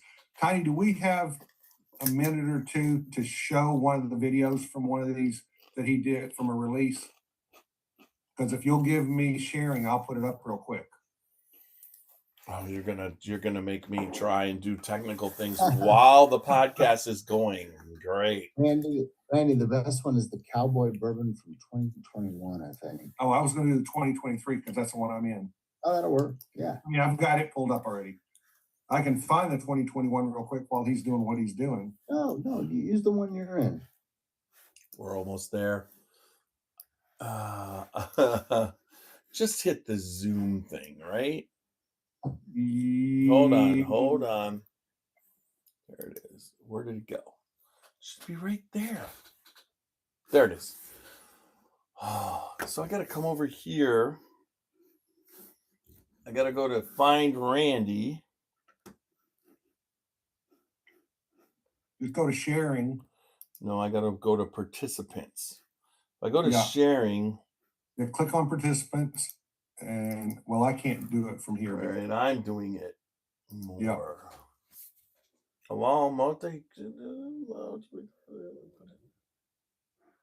And Dan, Nancy's in this picture with you on the video, so that's pretty cool. She's a She beautiful. is such an angel, by the way. Yeah, You know she that is. already. You know that. But I've seen her down here a couple of times in Florida. I've seen you down here a couple of times. I've seen her in Total Wines. I've seen Charlie at one of the dinners that y'all put on down in Tampa. And of course, I've seen you up at Rowdy's a couple times. But we Nancy, really, really appreciate how much effort you put in as the owners to get out You can among share. the people. well, Okay, let me see where to. Nancy's a great spokesperson for us, and so is Charlie. They're both idiots, but I love them. Give me a second. I'm going to share this one. That sounds like a business owner. Living from Kentucky about 12:30 this morning so that we could get us a bottle Let me of back cowboy. this up. Nancy and Nancy. This is the. And go full Did y'all hear screen. it? Hit full screen. Oh, hold on. We heard it just fine.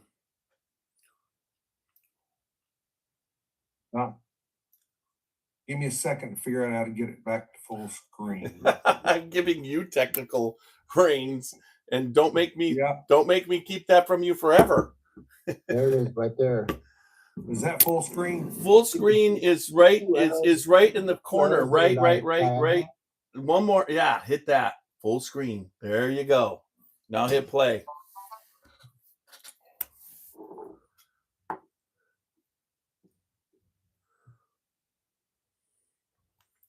We're not getting any sound. Though. Yeah, no audio.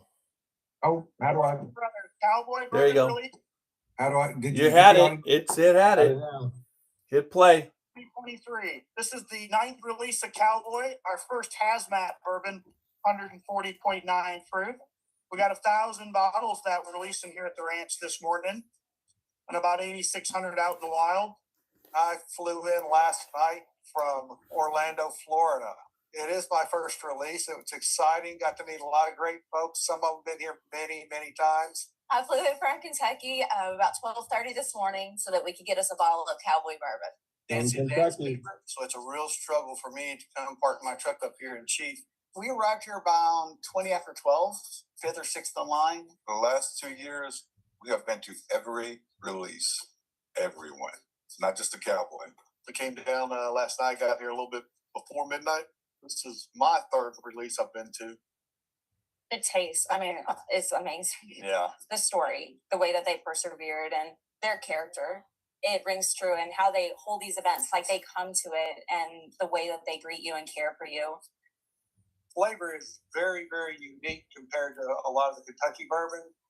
I just enjoy the atmosphere and coming out here, and everybody's so friendly, and the live music. We went to a dinner together, Garrison Brother pairing. That was our very first date. And then we came up here and bottled the next year, and he proposed to me. I think, because it's Texas based, it makes it more appealing. Yeah. It puts bourbon on the map as far as Texas quality goes, and something to be proud of. This is the 9th release Cowboy Bourbon. It's absolutely delicious. Sets fire to your tongue, and then your saliva puts out the fire. I hope you feel one. There's about 2,000 bottles that will be released nationwide. Thanks for supporting Garrison Brothers. All right. All you have to do is hit stop. That's us, y'all. There you That's go. That was awesome. I will have to say what- the one thing, we're ready to wrap up, but I will say, Dan, honestly, what I find what makes whiskey, I always think that bourbon is just the glue of the industry. It's the people within the industry. And when you go and visit, and we come down and we visit you guys and we share a pour together, it always makes, I mean, I've been in many distilleries thieving right from the barrel with the owners or the master distillers to, of the bigger places. And whiskey always tastes so much better based off your experience. And people don't realize that that's a thing, because you're happy, you're producing the chemistry that makes you happy, which then puts your taste buds. You're pumping endorphins out. Yeah, you're putting that, and it makes your taste buds work better. And that's why whiskey and bourbon is so amazing. I always just say it's the glue. I'm in this for the people. And meeting you tonight makes me excited to come to your place and be able to share a pour in person with you. I would love for y'all to visit together. Let's do it. Let's plan it. Yeah. I'll let you know the release schedule of next year, and I would love to have you guys there. That would be great. And Love to be there. And a little bit about us is that there's another couple people plus my wife that are all part of the podcast group, and we travel all along. And there's certain, like tonight you have Randy the whiskey doctor tonight, but then some nights you might have other nights. But the one thing that you always get is me. It's like the technical aspect is what I have to do, but at the same time, I would have to say that you're doing everything right. It's been an honor to have you on the podcast. Well, thank you very much. And Dan, I know you've got that meeting tomorrow, so we will let you go. We're probably going to stay on. We've got some friends that will join us. We'll be on for another half hour at least. Well, I got to finish up the audio podcast too. So right. If you want to stay for a couple seconds, you'll get to hear our other theme song. Sure.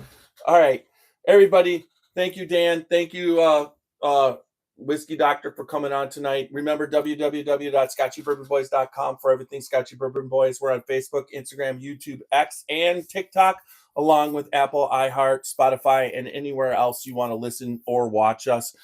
Make sure, no matter what, that you like, listen, subscribe, and leave good feedback. And then also remember, good bourbon equals good times and good friends.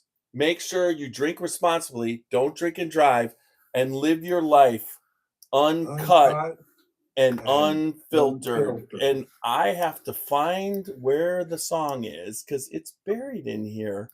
There it is. All right, here comes. I love the wine on this one, Dan. It's just, I know you have no more bottles. I hate that. I don't even want to drink the rest of this one because I know I've got this in one more and they'll be gone.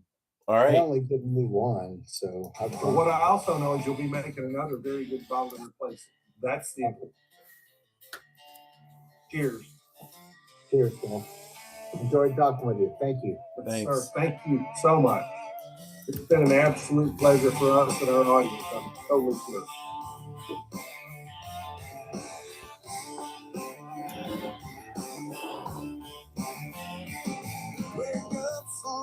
Rising boots on the floor, working hard all day till you can't no more. All right. Who's this? AI. The choice is yours. How you play it out when you walk through that door.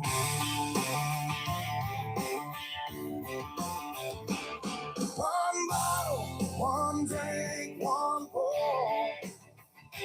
That's what the Scotchy Bourbon Boys got in store. Tuesdays, Thursdays, come pull up a seat. We'll taste through the whiskey on the rocks and leaves. Red and Scotch, oh, a good old ride. Japanese, Irish, yeah, we'll tell you why. So wherever you're sipping, near or far, tune in with us from your home or your car. One bottle, one drink, one pour. That's the podcast you've been looking for.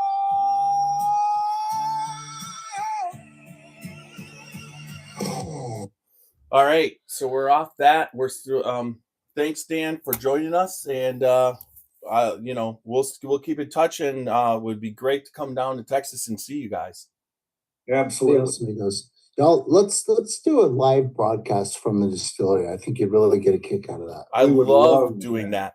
Actually, I just purchased some new microphone equipment, so that's even more. So I can't wait to get. I just keep That's going a little good. bit higher tech each time. We've used the old stuff. I'm looking forward to the new stuff. Have a great night. I don't know if you want to answer this online. Or how long are you in town? You going home tomorrow? I leave tomorrow. I have a general sales meeting at Southern Glaciers. It starts at 8, and I think my flight leaves at noon. Okay, well, never mind. But maybe would y'all like to try to have lunch? I've got to be back for a 2:00 eye doctor appointment in Gainesville. That's a 2-hour drive, so that would be tough. All right. Well, unless I switch with my wife and have her take my 2 and I'll take her 3, then I could possibly do that and be back. I'll check with her and I'll text you. I could probably do lunch. Where are you? You gonna be downtown or where? I'm at the Hyatt Regency. I think it's by the airport? Riverside. Okay. And the airport's actually closer to me than a lot of the places. Send me your contact information so we can keep in touch. Okay, yeah. You have mine, but I'll get you Tiny's also. Thank you. All Fantastic. Right. Absolutely. So we're going to stay on for about, again, probably another half hour. You're welcome to leave. You're welcome to stay and meet some of our other friends. It's up to you. If I don't pee right now, I'm going to explode. Okay. I'm going to say you probably need to pee and get some rest. So yeah. All right. Thank you so much. Thanks. Good night. Absolutely. Thank you. All you got to do. Enjoy it, plenty. Thank you. Thank you. Bottom to the right. There you go. I think that went very, very well. It goes well all the time, doesn't it? When we have guests, guests are always the best. Yeah. It's not hard to do a podcast with a guest. Right. All right. I'm looking to, especially somebody that really loves whiskey like that, and most of them do. I haven't met a guest that isn't that way. I mean, I'm not going to have guests on that. I'll tell you right now, I wouldn't have anybody. Well, you took a chance on this one because you'd never met him. No, thank you for trusting me on that. I mean, honestly, just say you're welcome. No. I mean, I said, Randy, I gave you rain and credit. There's no doubt. That's not a problem. But I honestly, when you were talking about Garrison Brothers and I started to do the research. I'm doing research. Good for you. And going to the website and seeing everything that they got there. Oh God, hit Zoom again. Well, hold on. Zoom. Where is it? I need to copy this invitation. Yeah, and I wasn't able to follow everybody because I kept pulling up my questions to make sure we covered our questions. You were exactly what I would expect you to be. You're Randy. I was not. Hopefully that's a good thing. Leaving most things. Randy, it's a good thing. Thank you. You're kind. Let's see if we got some comments from some folks. All I gotta do is hit. There's lots of comments. Walker. We're expanding the reach of the Scotchy Bourbon Boys. Here we go. I gotta get my keyboard. Oh shit! Stop doing that. Caroline, I'm in. I'd love to. I saw her too. Yes, she came on. He wants to. Yep. Walker's like what Carolyn said. He wants to go too. Carolyn says, "Great show, guys. Good, wonderful." Yeah. Now I can go. There's the link, everybody, and I've got a. Man, Tony, I wish you had a bottle of this. It's phenomenal. The Guadalupe is good. This is just phenomenal, though. I believe it. Hey, Walker. I got 2 bottles of it. That was as much. I mean, it was very limited. I was trying to ask where Charles was. Charles, his brother? Yes, he said he's in Arizona tonight. Okay. John picked up on it. Yeah, I'm sorry. I was trying to make sure I got our questions in, so I wasn't able to monitor those. Wow. I was still recording on the audio.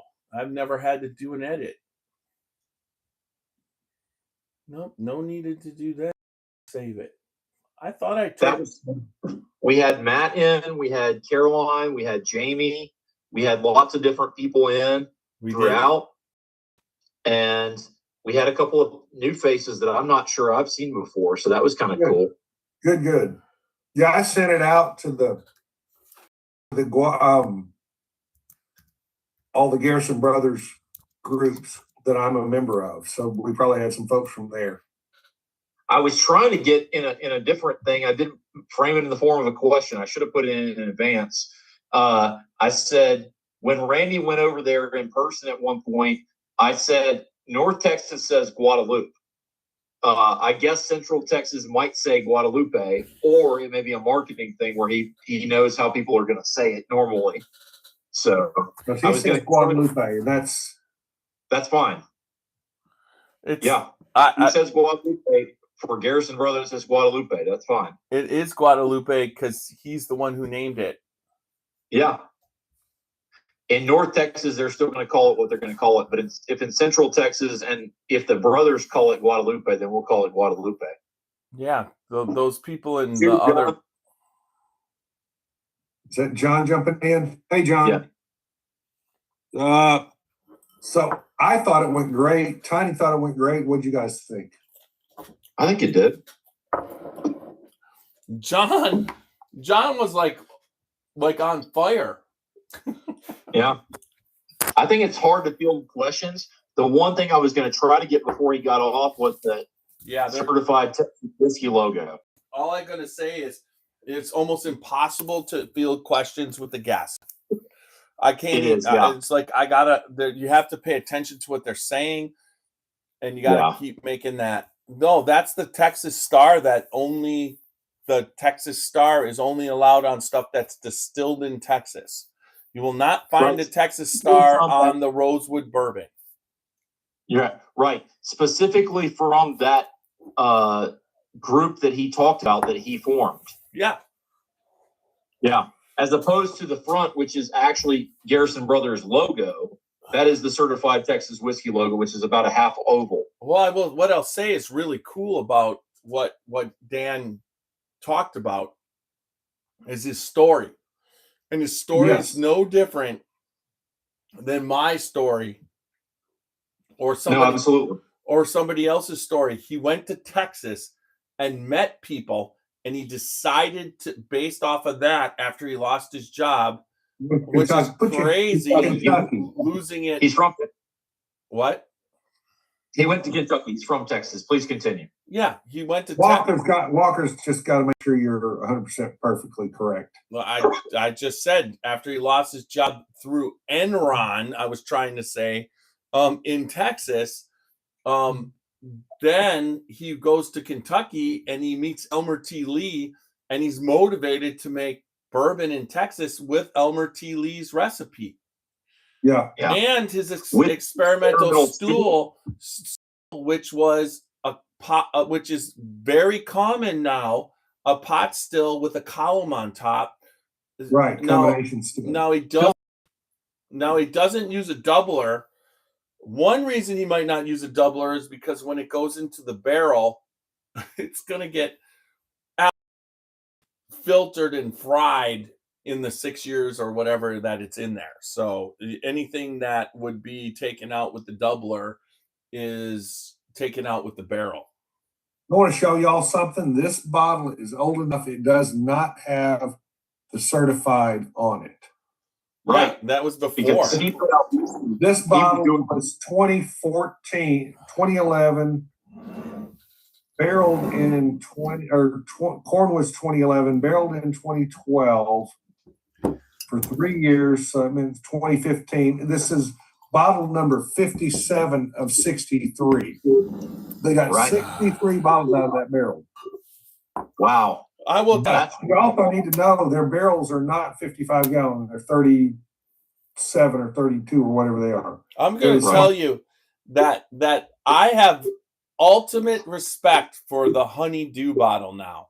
It's based off. Right. It's based off the Honeydew list. Yeah. Yes. Had no And- idea. It's his wife's thing, and it now is. It's the hardest thing he makes, but yet it's now the most of any brand selling. Yeah. And there And you I go can tell again. you, get the bottle after this. What? I'm going to be getting that. I'm going to be picking that up after this. There you go again. What, Tiny? There you go again. What? What? As far as the Honeydew. You said there you go again. What were you going to follow that up with? I don't know. It's gone now. You got it. I 100% get that.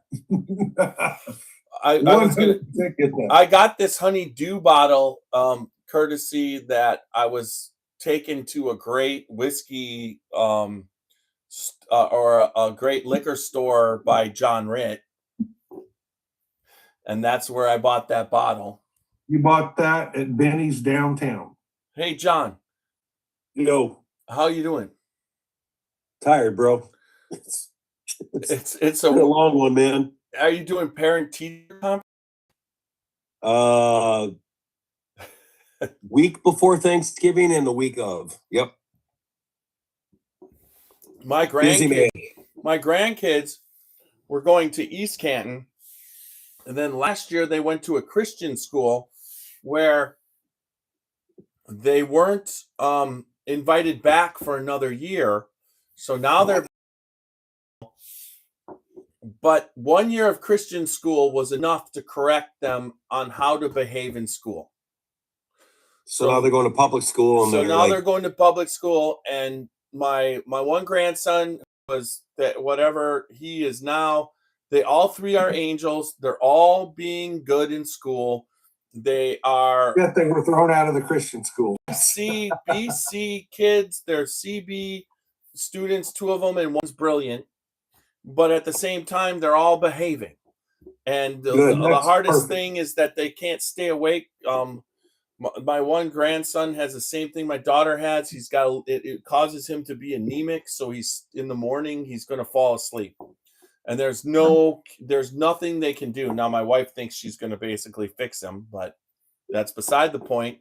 But like I said, I feel for you because you always got the good kids and you got the bad kids, right? bro, I'm telling you right now, man. I was just reading emails. I can't wait to retire. Oh my God.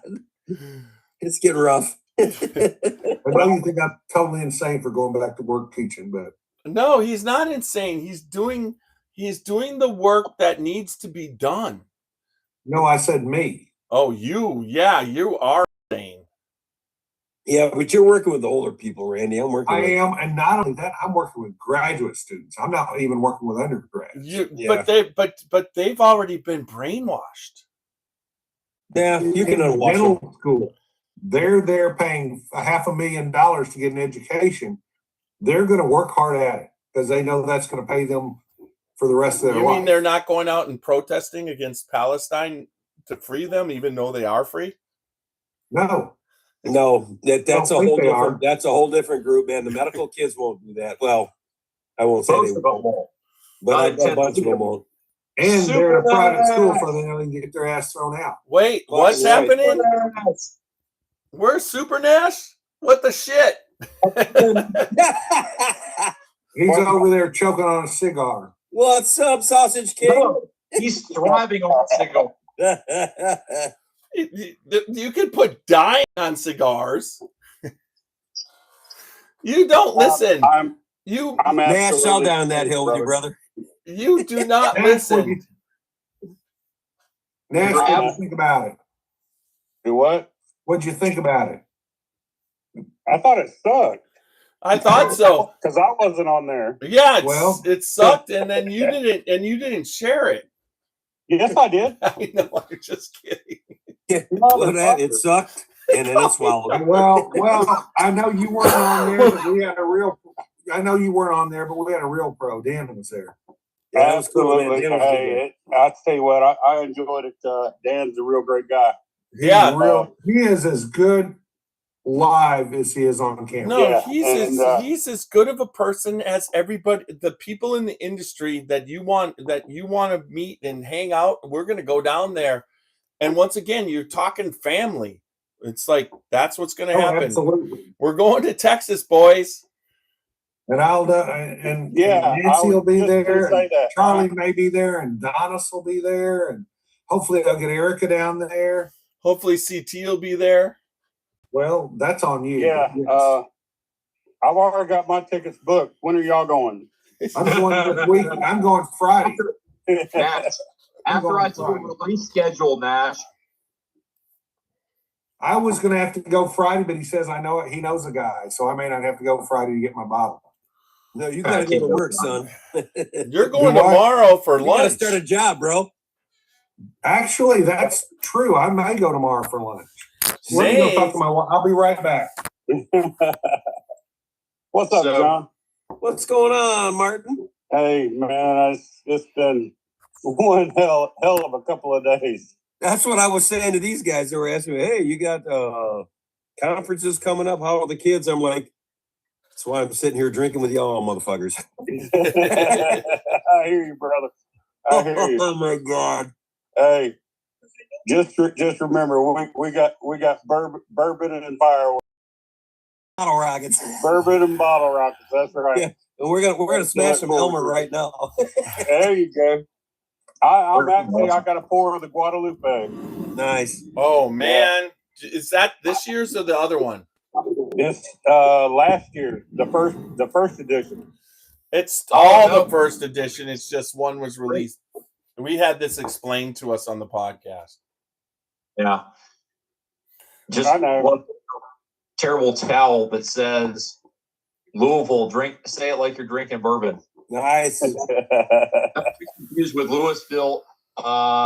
Is it Minnesota or No, Michigan? No, Louisville is Ohio.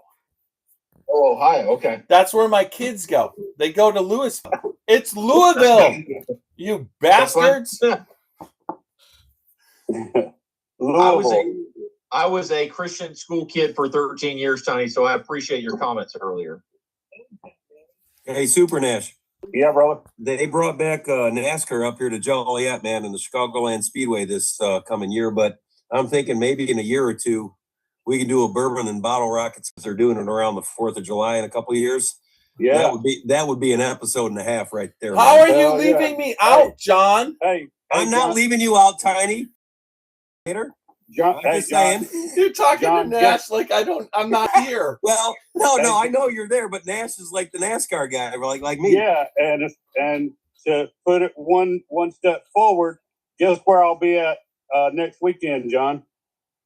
Oh God! There's 3 weeks left. You going to Martinsville? Hell yeah, brother! Are you really? Hey, grandfather, clock your ass. Hey, Nash. Yeah. Me and my brother have this on our bucket list ever since we've been in NASCAR. Which brothers? Since '83. Oh, which brothers? Marcus. Not Marshall.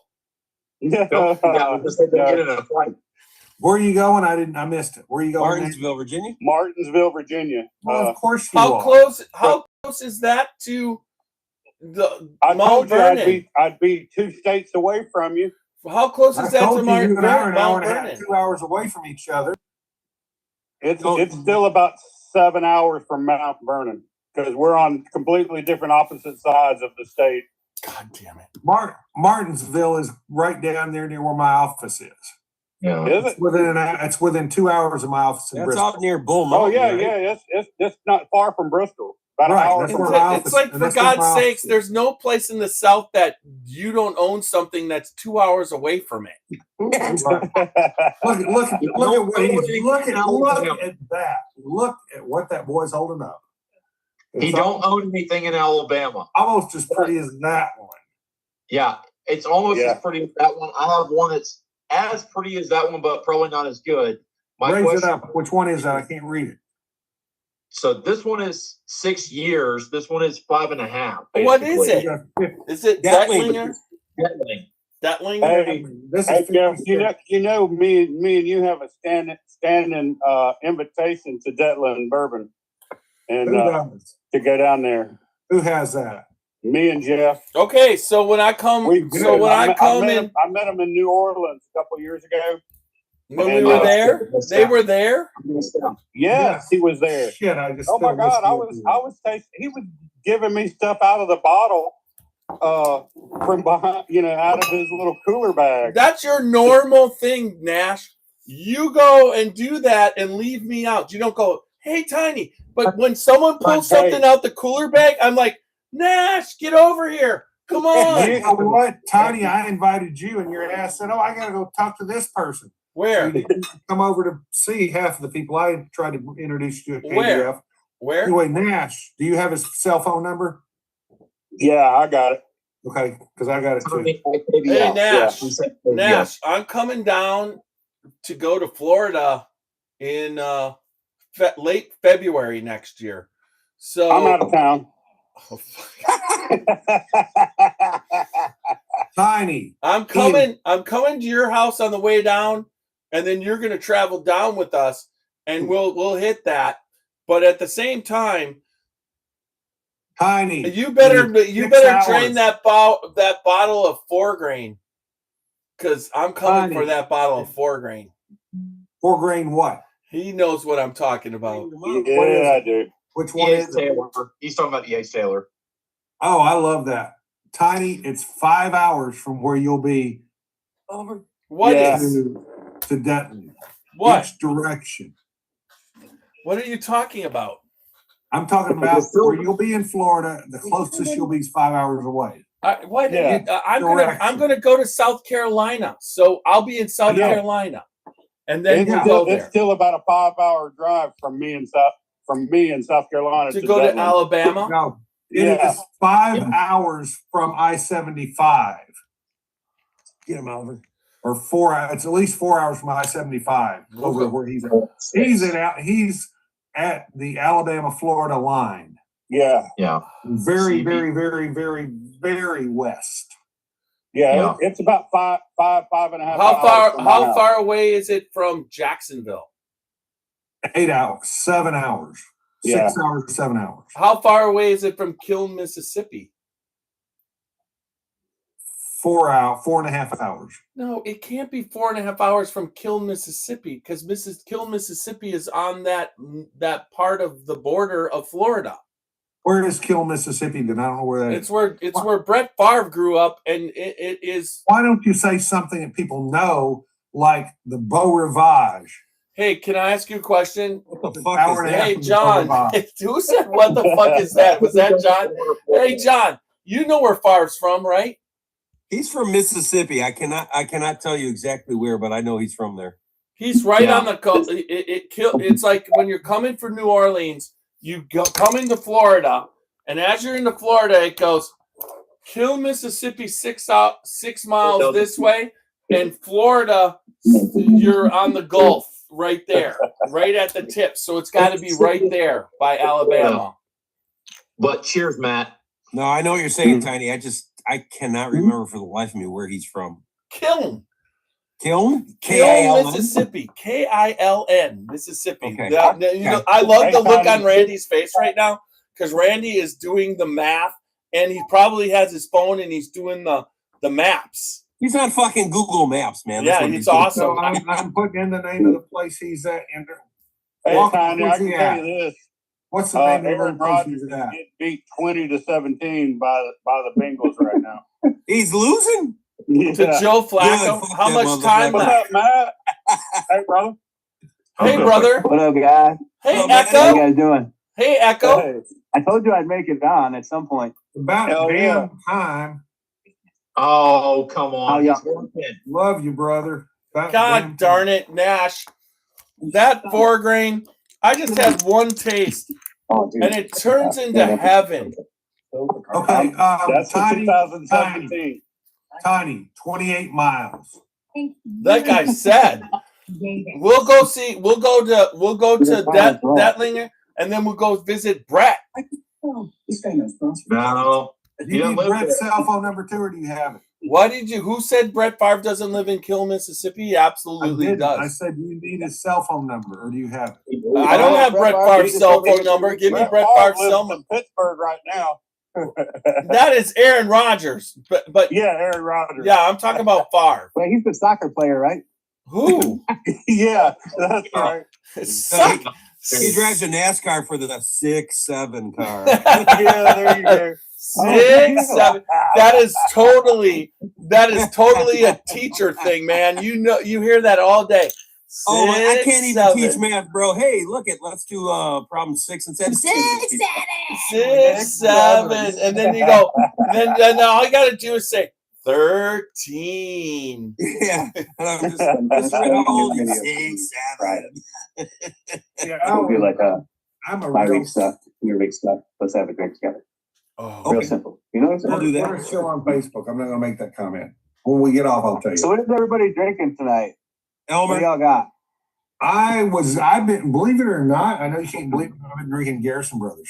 Yeah, we had Dan Brothers. Garrison I believe on, it. but in honor of Dan Garrison, who basically modeled this whole damn thing off of Elmer T. Lee. Here it comes, man.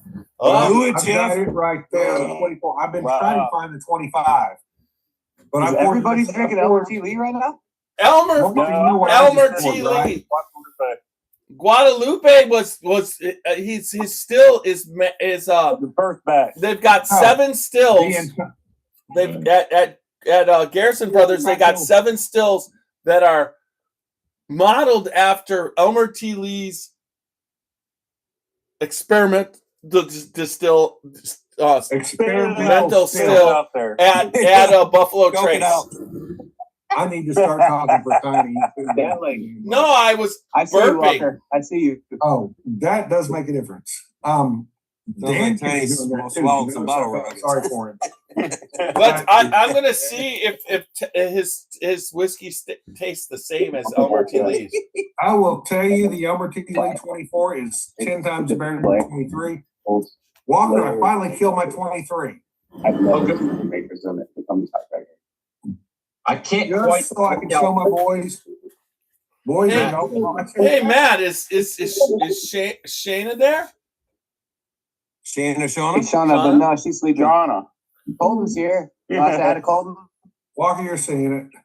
Hi, Colton. Yeah. Hey, Colton. Hell Colton. yeah. Hey, what's up, Colton? Pull out your Elmer T. Lee, man. I don't have an Elmer T. Lee. Y'all know I pulled out my Elmer T. Lee. How do you not have Elmer T. Lee? That's just I went to that special release for Ohio. I can move it over there. Hey, I would say I don't have it, but y'all wouldn't believe me. Matt, how don't you have an Elmer T. Lee? I went Randy, to we don't believe you have everything. You have everything at your house, bro. Oh, by the way, did y'all know Colton?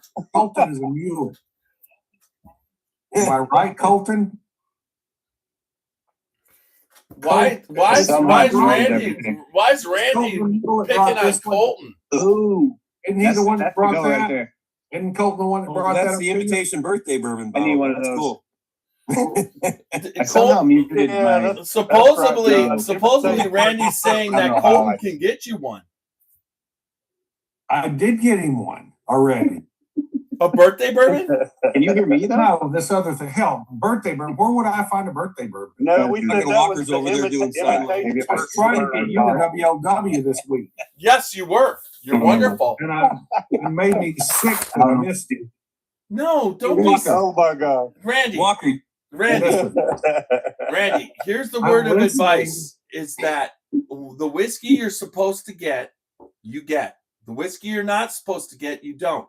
Just let it work on it, but let it come to you.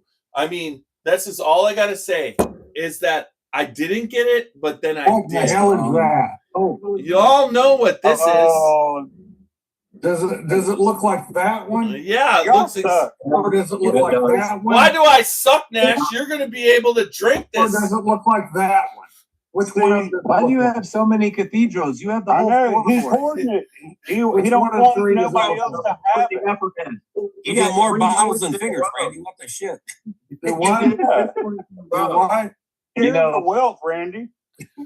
So I he did tells. a year and a half. So like a he year tells. So we're on the podcast, Matt, and he tells Dan Garrison, Yeah. my first year that I bought whiskey, I spent $150,000. I'm like, ago.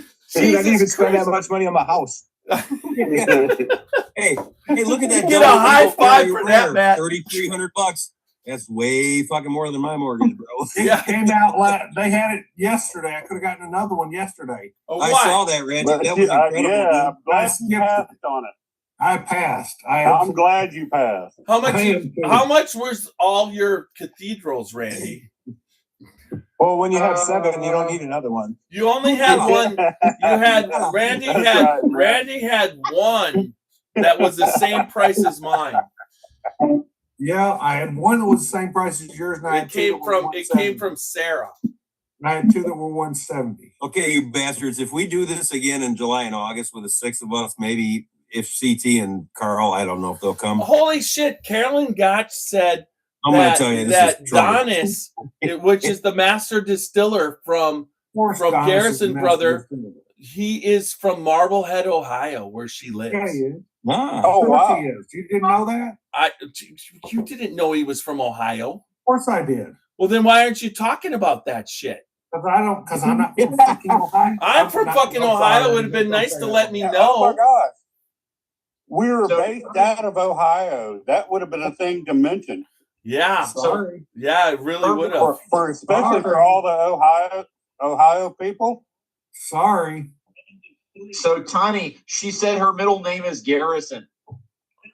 Whose middle name is Garrison? Caroline. Carolyn? Garrison. Keep up. Oh, wait. Who is she in this conversation besides Sarah? I'm going to share something. Speaking of Sarah, I want to share one thing real quick. Tell me if it's level. Your bank account? Goodness. Yeah. That's what I'd like to see, Jared. That's nothing, Randy. We What's all your have PIN that. number? You do? Show me. What? Show me. Show me. It's right up there. Show me. Thank you. We all have that Penn Tennis Club. Nash has it. I got it. You got the Derby 2025. Show me. Yeah, I got the Derby Yeah. 2025. Let's see it. It's over there. Let's see it.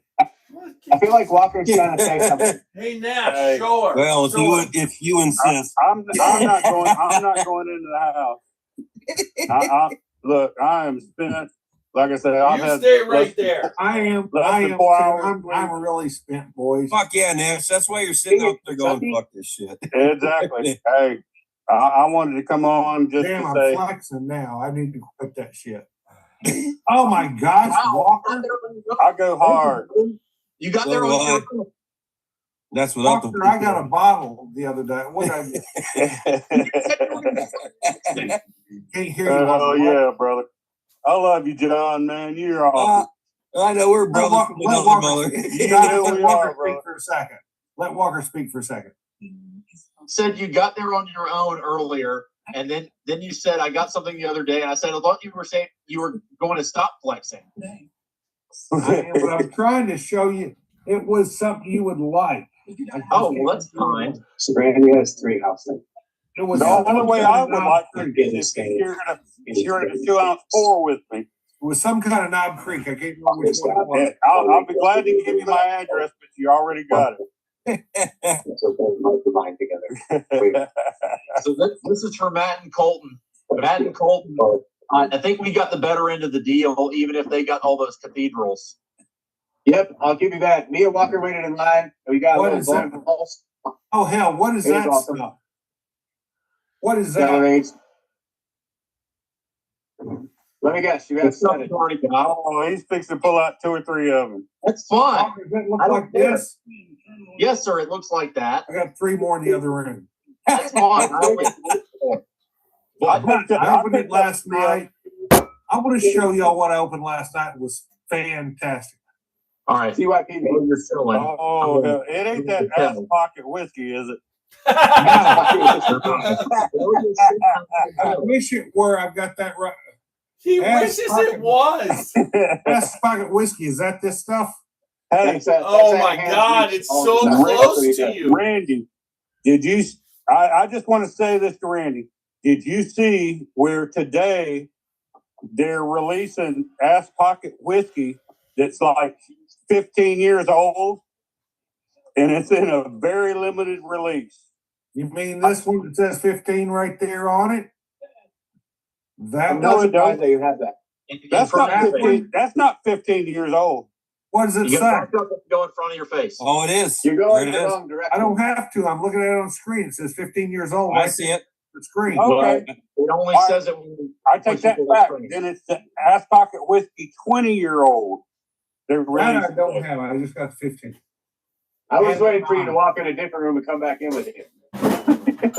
You what? I was waiting for you to walk into the kitchen and go grab a bottle. But I got 7 more, please. I only have 6. I didn't get my 7th yet. Did Matt tell you that story about how we got that bottle where Matt and I are sitting there and he's like, "You think we should go?" I'm like, "Not yet." What are you talking about? This one? It was. I'm talking about that one, Randy. That's a good bottle, by the way. I had not That's tried. a very good last bottle. night. I liked it. We were sitting there at like a not a picnic table. Would you call it like a patio table, Matt? What's that?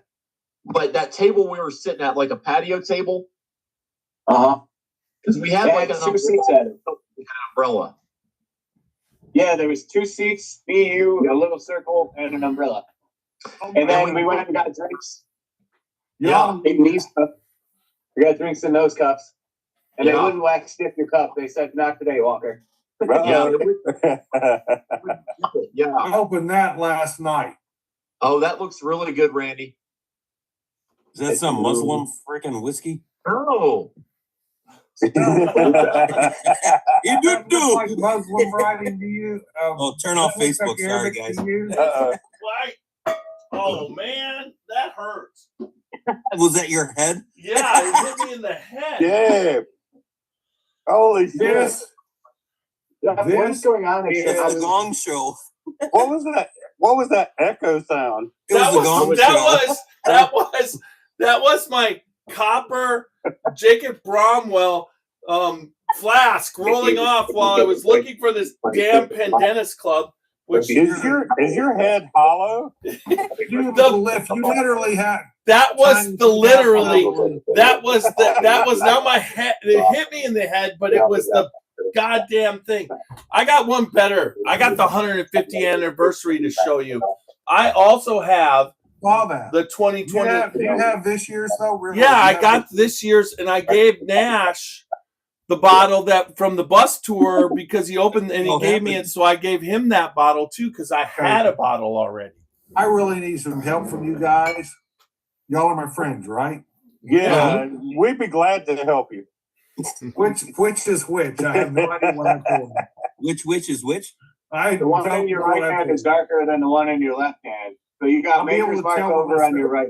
But anyway, this is a Dieu. A Dieu is French. You do. This is buckwheat whiskey. Yeah. Oh. Did they forget to put the E in whiskey? No. No, they don't do in Europe. They don't. The only places I know they don't do that in Canada are either. the U.S. and Canada. Yeah. Everybody else doesn't put an E in. That's buckwheat. No. You know who doesn't put an E in? Maker's Mark is no E. Who? Yeah. Maker's. Maker's Mark. Maker's Mark is whiskey with a Y. Right. Yeah, that's true. But they're the exception. Generally speaking, the U.S. and Canada are the countries that do it that way. Put it in.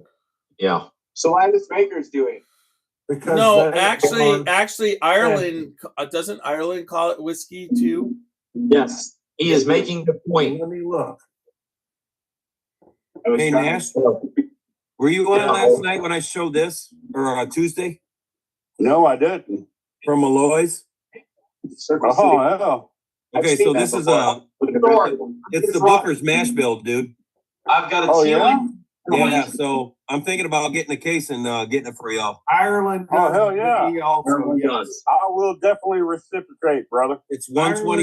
It's 125. It's 8 year, 3 months, Nash. Okay. At 125. I'm Prove it. interested. I'm in. Oh man. All right. How does it taste? Yes. Yes, Randy. Hey, Walker, can you The show us same. your maker stand, bro? No question the same. Yeah, Buckwheat. When you're talking about buckwheat, man, it's way different. Oh, sorry. That's cool. Buckwheat. Yeah, Nance, Buckwheat has. 78, You know who 13.9. uses buckwheat? Walker. Okay. You know who uses buckwheat? It was Alan Bishop, Alan at, Bishop. at French Bishop. with French Lick. He's got some buckwheat in one of his Yeah. 4 grains. Okay. Yeah, Walker. Yes, sir. Elmer T. Lee, 2024, no question. Nice. Elmer T. Lee, 2024, the Saint 25A, no question. What does that mean? That wants me to show you this. This is my shelf that I bought on Facebook Marketplace, which is chock full and has almost 60 bottles on it. I almost need one of those shelves too now, Walker. And I guarantee you, when I get the barrel pick, I'll need it because I'm getting absolute. Whoever gets 225 bottles of fucking Maker's Mark at once. I want to buy the barrel pick. Hey, So, Jeff, I already asked first, so you're saying You won't have to worry about it.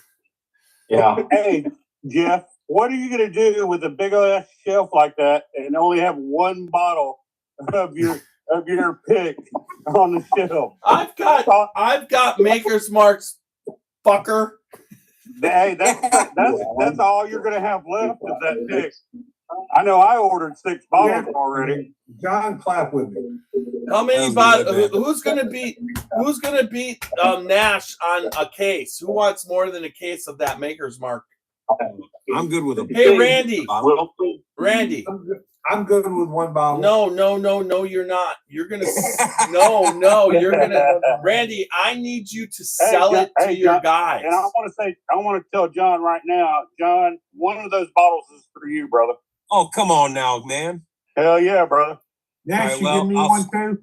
I'll swap you, bro. Nash, this is a you booker's can't buy match. 6 bottles and then sell them to.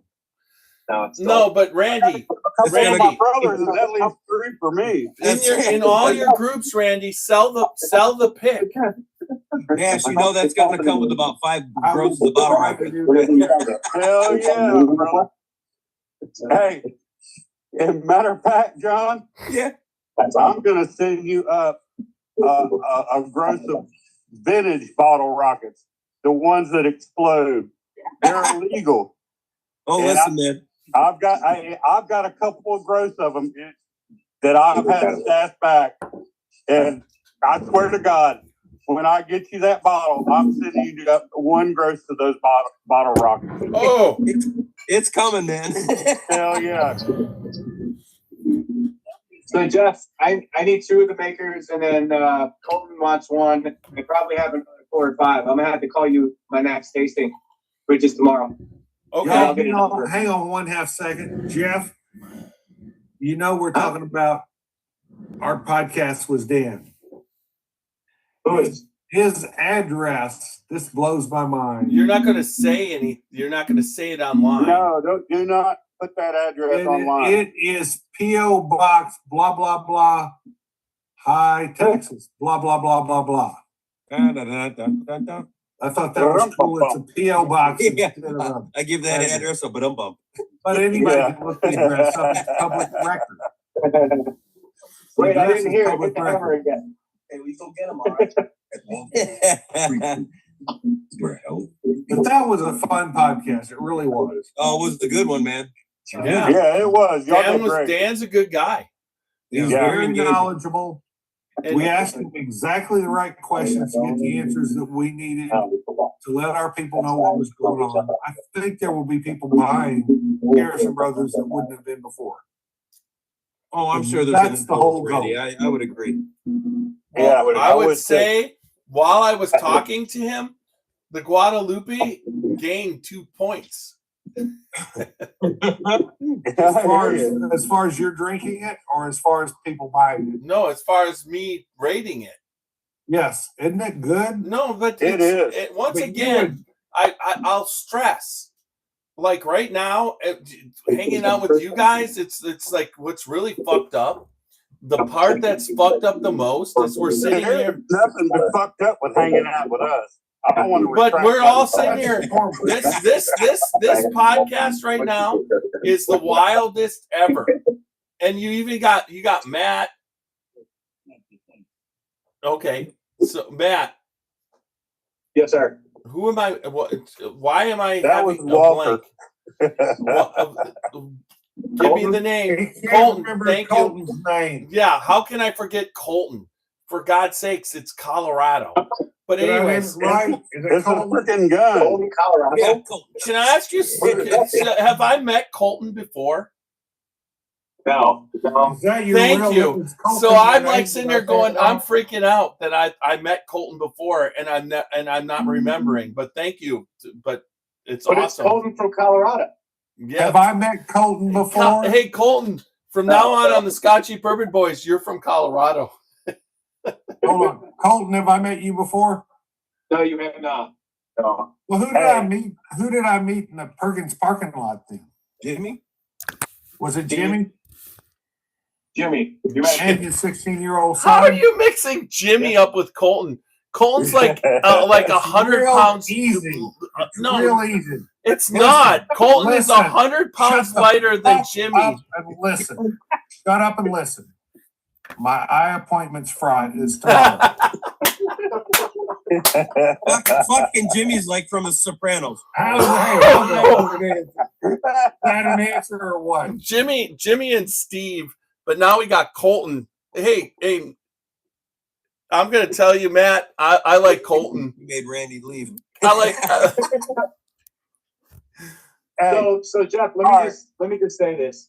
So I tried to get Colton to come down to the Ohio Craft Whiskey Festival with us. But he said no. Oh, what? I'm giving you what? I just come on, Colton, come down. Hey, you're the next contestant. I'm trying. You got to help me here. I will, Colton. You don't want to miss this. We got Pandemic coming. You got to hear this. Hold on. You got to hear this, Colton. Listen, there is nobody here that likes you more than I do right now, because I was lived in Colorado when I was a young kid. My dad was stationed there. I was stationed there myself, and I like Colorado so damn much that I took my wife there, and I got married there 2 years ago in Leadville, Colorado. Colton's from Ohio. So, I just made a joke because Jeff said Colorado, and I was like, okay, this is called Colorado. Well, anyway, so that's some inspiration. Oh my God! What the shit? What the shit? The only thing that would make this better if Randy was here and he was saying what the shit to you, Nash. Colton is not from Colorado. He's like lives in Ohio, right next door. I get that now. So it's Colton. Is Colton going to be able to keep his house when they build the new stadium? Oh my! Yeah, he's moving to Parma. Parma. Colton from Parma. All right. So he'll have to wear white socks every day because people that live in Parma have to wear white socks. Is he part of the barrel picking club? No. He's not with Friends of Barrel. Why not? I mean, you just got on Facebook not too long ago. I'm pushing them onto the different groups. We'll get them with them, and actually, they're coming over to let me try something soon. It's I don't have my phone. They just did a barrel pick with somebody, and they ran out of picks, so they asked if we could do a tasting at some kind of cigar bar down in Lakewood somewhere. I don't know. I'm about to go do it with them. They asked if I would shoot something. All right.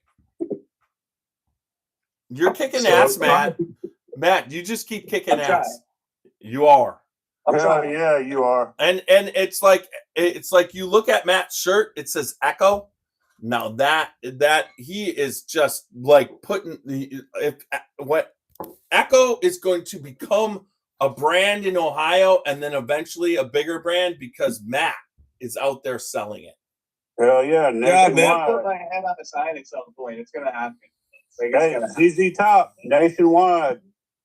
if I'm allowed to be the brand ambassador, we're gonna something cool with my face. We're gonna put it on top of bottles. Like it's gonna be cool. Hell yeah. Hey, Walker, So did you bring back that Parker's Heritage, that 11 year? I surely did, John. Yeah, I'm working on my guy. Actually, I thought that was a distillery only, but it's up here. Oh, good for you. So I'm gonna. I talked to my guy. He's like, it ain't in yet. I'm like, yeah, well, I'll be there when it is. Today, or even one before. Yep. Damn it, boy. John, are you coming in for the Christmas party? I'm trying to, man. I really am. Man, hey, John. A day earlier and stand here. Oh, yeah, but that's an hour north, John. I will. No, it'll probably be straight to Canton if I do, man. If you do, I will. No, you gotta stop here. I have all the beer. We have to do stuff. Oh my God! True, I gotta bring you some beer then too. Hey, John, if you do make it up, just let me know because I'll have to break it to my wife that you'll be staying in that at Gervasi in that chalet that we got. Okay, cool. She can stay in the bathroom. Hey, John. Hey, John. We do have a day bed here at the house, so if you make it up, you can stay right here. Wait, no, that's where I'm sleeping. What are you talking? With Matt, you can sleep with Matt. It's a bunk bed. It's a freaking bunk bed. Okay, can you put a 6'4" guy in that bunk, man? Fucking A. Hey, that's only for the first night. For the party night, we're all packing into that damn chalet house. Hell, I paid $1,000 for that damn place. Somebody was sleeping on the toilet. So did you go with the casa or did you go with the beast? I went with the Picasa. The casas. So he's in the cave. He gets to sleep down in the cave with the big round tasting room. Hey, Matt. My wife for our anniversary, which is our 40th next year, right? She booked 3 days and nights at there, and she booked we're getting massages, we're doing tastings in the cave, and I mean it's just like she just went nuts. Hey Jeff, hey, Jeff, take us off Facebook, man. $2,000. Why do you want it on Facebook? It's like going crazy. Yeah, this is the best freaking thing. We got 15 people on fucking YouTube too. It's just like y'all just join in. Come on, yeah, come on in. Hell yeah! I wish Carolyn would have come in. Yeah, I was expecting. Where is Carolyn? She left because she's like, "Good night, gents. The convo is killing me. I'm out." I know we're sharing everything but bank accounts right now. So mine's 887-776655. And in Chicago, it's 588-2300. Empire. Hell yeah! Because I think the story is really short. Oh, yeah, we can hear you, Randy. I'm thinking about opening a Heaven Hill 19. He's gonna just open up shit. Yeah, open it up, Randy. Open Don't open up to that bottle. Just open up a liquor store. No, bring that bottle up for the Christmas party, and we'll drain that bitch. Right there. Don't open the bottle. Just Nash knows what I'm saying. I love that answer. Wait, who hit the like button? What's that tiny like that? Who's hitting the like button? Wait, who's hitting that like button down there that keeps coming up? Is that you, Walker? That's you, Tiny. Is that Tiny? I did not hit any like buttons. I'm not even near it. So you can say, John, but the Christmas party. What about the Christmas party? Now I'm out of Guadalupe, so I guess I better get some Elmer T. Lee, right? Go get it, Nash. Here. I'm Walker, did you- I'm gonna bring a Saint, but I'm also thinking about thinking about Here it comes. Walker, did you look at one yet? Pure Antique 20. A what? Pure Antique 20. What the fuck is Pure Antique 20? 20. Look it up. No, child. I need Look to know. it I've never up. heard of Pure Antique 20. Because your head is Oh, that's what you bought at the auction? correct. I Okay. think I've heard of that, Randy. Can you explain what Who that makes is? it, Tiny? Barton's. No, Barton's? bullshit. Try again. Have no clue after that. Think much more expensive than Martin's. Jim Beam? No, more expensive, but it is in Bart's. It is in Oh, Bart's. Pure Antique would be Westward? No, Prestige. Come on. You're close. You're trying to say No, I know what it is. preservation, but you're Preservation. drunk. You're trying to say preservation, but you're drunk. No, it's preservation, right? It is, but you are drunk. Wait, I'm not drunk. Tell me your bullshit. I am not That drunk. old man white all bottle drunk. is awesome. There hasn't been a slurred word. Jeff, you're speaking in cursive and it's elegant. It's Oh, okay. Don't worry about it. Yes, there are. You Once you learn fell words over that and you hit your haven't head used. twice. I'm feeling good, but I'm not drunk. You were That's slurring. what she said. You're not Martin drunk. heard what I said, right? What? Martin heard what I'm sorry. He went off camera. Martin left the Martin went to reservation. the bathroom. You heard what I said, right? I heard part of it. He Albert. slurs his words when he hadn't been drinking. Oh yeah, that's true. That's true. I will slur my words from a. You do, and that's just If it's you. the I wrong understand. one, no. Normally, if I've been drinking, you just don't know how much I drank before the podcast. Because sometimes I'm just like, fuck it. I didn't start watching till 8 o'clock because you didn't turn the damn camera on. Well, I had nothing tonight because I knew I had Dan on. You Come know what? on, I I'm didn't going to drink be anything respectful tonight to a at guest. all because I wanted to make sure I was clear from the Garrison Brothers. I had nothing to drink before the Garrison Brothers. I'm surprised. Well, now let me rephrase that. That's not totally true because I drank till 4:30 a.m. Walker. Hey Walker, did you Don't book do your it. flight You're yet? like gonna commit cellar side there, don't Cellar side. I love that, John. I'm all for seller Yeah, side. like this is my cellar. There is no other like it. How many real men do we have in the house? John, raise your damn hand. How many real men do we have in the house? Hey, I'm sorry, I Walker. can't- my dogs are being idiots. Walker. John, What year is John. what year's your favorite cellar aged? John, look. Oh yes, sir. I got that, bro. How many real men do we have in the house? Yeah, I was all there until that blind. Yeah, I know. It's getting better. 24 is getting better. I still need to finish my story to Colton. Stop that part, man. Walker, I'm gonna go 23, 25, 24 right now. Can I pull Right. something out? And I'm Y'all going to mind go if I pull out 24, something? 20. And Roxy straight up goes 25. That's a good one, Jeff. She loves 25. It's good. Cellar aged? That's Randy. So One, as long as you let me finish my story to Colton, then I did finish from here. So, Can I grab something really cool that I just got grab whatever yesterday? you want, as long as you let me finish my story. You, Sammy. what you got there, Matt? My dogs are going nuts. Matt, what you got there? Yep. What you got I out was there? actually trying to find my Brunswick Barrel Junkies Green River pick. We're gonna drink some Colton's never green. had that before. We're gonna drink some Green River. Matt, should I grab something I picked up Tuesday that y'all probably don't have? Sure. Do you know what dropped today in Ohio? Actually, I want to, Jeff, do you know what dropped today in Ohio? Tell No, me. what? Because I'm not Jeff. Valencia. like traveling the world, I'm I know listening. you're not Jeff. full hotel program, and having a place to land, Valencia. full airport lounge, Valencia. dining benefit, and over 2,000 residents. Penelope? That was a- That's two. Yeah. Today. No. Today is Thursday. It dropped yesterday.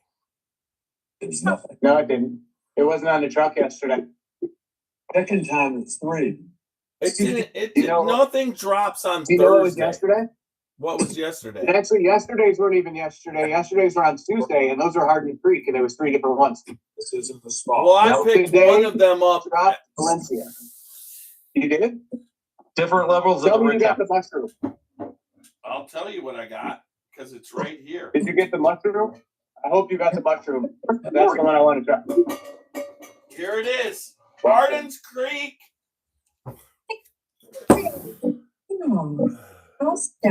Yep. The mushroom, I heard that's good. The mushroom. I knew it. That was the one. That's the one I would have picked too. So when I was there at the because it was available, all three were available at Kentucky Bourbon Festival. I was like, I'm gonna buy one, but I'm gonna muscle test it. And this is the one that tested for the best one. I agree. DJ Watt. So did you get the mushroom on the mushroom one? What? What's the age statement on that one? Let me get my glasses. Black vocals. 11 years. They're all 11 years. From that distilling or from that particular one. The other ones are 17 and a couple other age statements. No, these three are 11 years. One's from Warehouse 8R, and then the other ones are from different warehouses, but they're the same distillate from all different warehouses. It's warehouse GR&W. GR&W, but they're all 11 years, the same exact. They're all the same distillate, but put in different warehouses and then bottled to show you the difference. Do they sell that in Ohio right now, or did you get that down at the festival? No, got it at the festival. I got it at the festival. I could have had all three. Did you get all three, Nash? So yeah, I got all three of them. Yeah, they're up here now. They're $155 a piece up here. Are you fucking kidding me? Oh my They're god! $155 right by us, Jeff, and they're all here in Brunswick, where I was working today for Echo. How much were they? Woodman's, Jeff. They were $155. They were What did we pay, $167 at Nash? the door. What did we pay at the festival? We didn't pay that much. I I don't have my phone, but I'm pretty sure that's that. I have to go back and look at my credit card, but I'm pretty positive I didn't pay that much. I thought it was like 125. Yeah, that's what I was thinking. I'll send you $470. You want all of them? Hey, Yeah. I got to break in right here. Yeah, please. I thought I had an open bottle of Elmer T. Lee, but I went to look and so I had to. I found this bottle of Randy's still here, right? He's off camera right now. Yeah. He's on break, taking a bathroom break. Oh man. Well, okay. I'll hold on a second. I'll hold on a second. So I'll cover you guys. Oh, We're gonna hey, stay Randy. with Bean. Look at this. Anyway, I couldn't find the open bottle of Elmer T. Lee, but I did find this Jepsa Creed single barrel reserve bottle. I'm not quite sure where it came from. I somehow wound it up in my collection. How? So I don't know, but maybe I should open that and get a pour of that. Smoke it, That's dude. what I Let's was thinking go. about this bottle right here. Hey Nash. Hey Nash. Suck a dick. No, that's Randy's bottle. Yeah. I brought it back for him and got to get it to him because he couldn't take it on the plane. What? It was up there. It was up there in front of my. So I didn't have Walker. a bottle, so I'm gonna have to do a fresh crack. Hey pour. Walker. Should I do Walker? Should I do a podcast about you? Yeah. If you want. It would basically Can I be on it too? Y'all know this horse? You can be on Walker. You can be on the podcast, and so can you, Matt. And Matt, you should come down for it because we're basically going to be. It's going to be called Walker's Collection that Tiny has, and we'll just open. We'll just open the 14 bottles he sent me home from because he couldn't take it to Arizona that he's going to pick up at the Christmas party. But we'll just open and taste them for you. Do you want You to? just have to one up me. Y'all recognize this horse? Wait. You recognize that horse? It's a That's, bland source. Japanese one. Yeah. Correct. It's a red Japanese. It's a Takara Red. Carter Red. What year? Says 2023.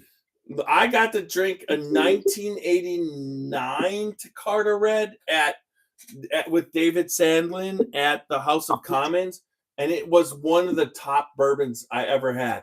But Roxy's throwing this out. She thinks Booker's Jerry's batch is the best thing she's tasted this year. Oh, she did taste it? Oh, and we gave it a 19. Y'all should get a bunch of those because I think that's the best Booker's that's been out. Is that the 8? Is that the? That's the third 2503. The third one. Are you sure that's better than the second one? Oh my God, it blows it away. Yeah, The pond is good, man. On the pond is good, but Jerry's batch is by far the sweetest Booker's. It is on a level of something else. Fred nailed it with Jerry's batch. Well, I will get one. I've been trying. But this, I saw there was 6 of them on the shelf when I was working today. We already talked about this, Matt. You were supposed to get it. No, this was at Brunswick. I'm waiting to get it from my favorite store owner, so I have to wait till I go back. They'll have one for me. I know this. Walker, I can make speak, a and then I will. Walker, speak. Here's what I'm going to open and taste. You see that, baby? No, but be quiet so Walker can speak. Walker, speak. Finish the story for 20 minutes. Colton, Matt, and I were sitting there at this little table, and he's like, "Should we go?" I'm like, "Not yet. Wait till they stop turning them around." And then we watched the first person to like start checking out with a bottle, and then we're like, "Okay, we're getting in line." Fuck. That was the end of the story. So when we actually got our silver age, we're watching people get in line and get turned away, and then the first person who doesn't get turned away, Matt and I get in line, and that's how we got this bottle. What is it? 2025 silver age. That's why I was trying to finish the story earlier. Wait, who did that? Who did you do that with, Colton? Matt and I. If you would let me Oh, you were telling Colton this. You know how I got the cellar age? That was after I went up there. On day 3, I just walked up there and bought it. That's okay. Matt and I have a better story.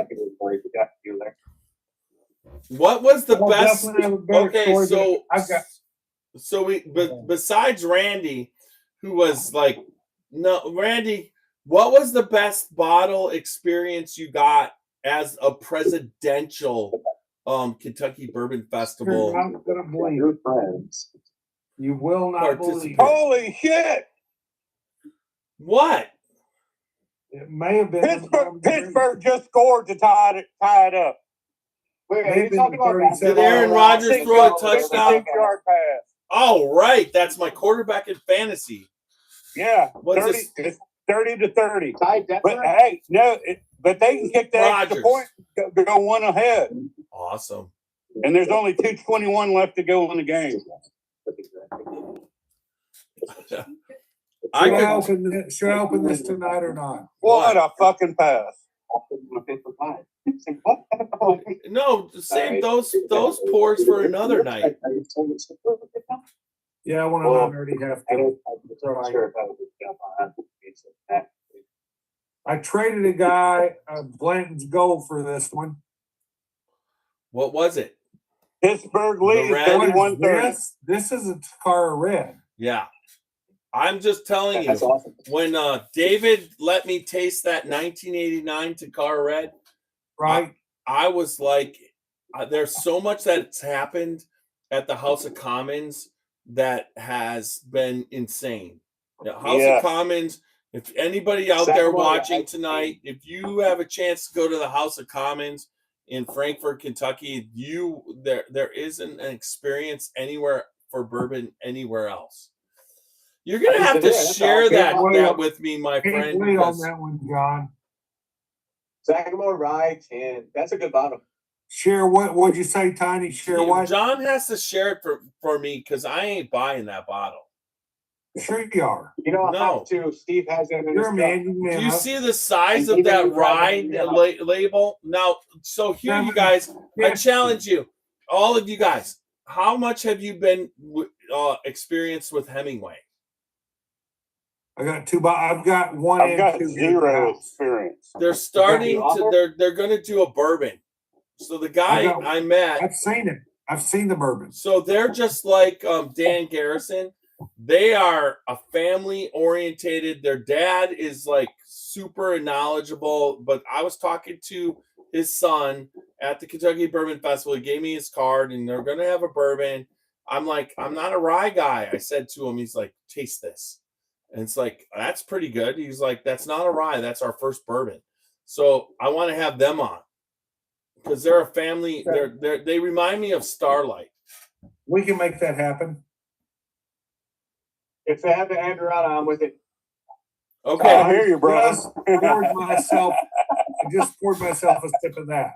So friggin' fantastic. So Randy, I need to try that, Randy. I'm gonna book a flight. I'm gonna come down.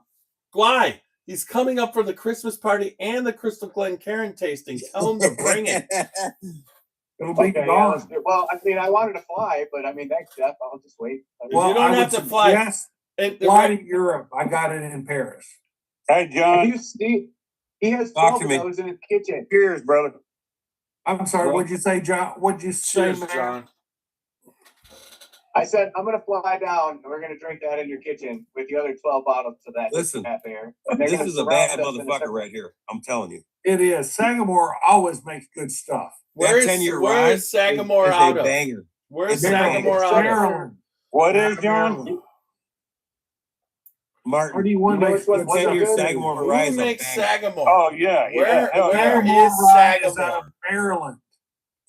They're Maryland. Yeah, I like Sagamore rye. Maryland. That's a 10. Nash, have you had that or no? Yes. Yeah. Oh, my Maryland God. rye Yeah, I and got a bottle Pennsylvania in there. ryes Yeah, are yeah, two I of the like best out there. It is a banger for a rye. Hell yeah. I like The to only make thing some that old they have fashions that I with don't it like too. is the Yep. I like it neat and I like old fashions with it too. Oh, and Just because of the spicy flavor that it has to it. Randy, I'm going to try my first smoked kit that you got me, bro. I'm going to hit this one, man, with it when I do It it. showed up, right? Get there. Thank you, my friend. These guys don't even know about that. You need to share. You got I a smoke appreciate kit? Randy sent me one. That motherfucker's too nice. Hell yeah. A smoke kit? All right. Yeah, old fashioned smoker kit, right? Yeah. Well, if I would have known, I would have sent you one too. But I picked up 3 of them from the damn Kentucky Bourbon Festival. And Well, you need to just send get me through- one, Matt. Super Nash, send me one then, because the one I sent him was on Amazon. I'm Oh, sponsored really? by 2 companies that make those. I just ordered it on Amazon and had it shipped to his house. What's that, Matt?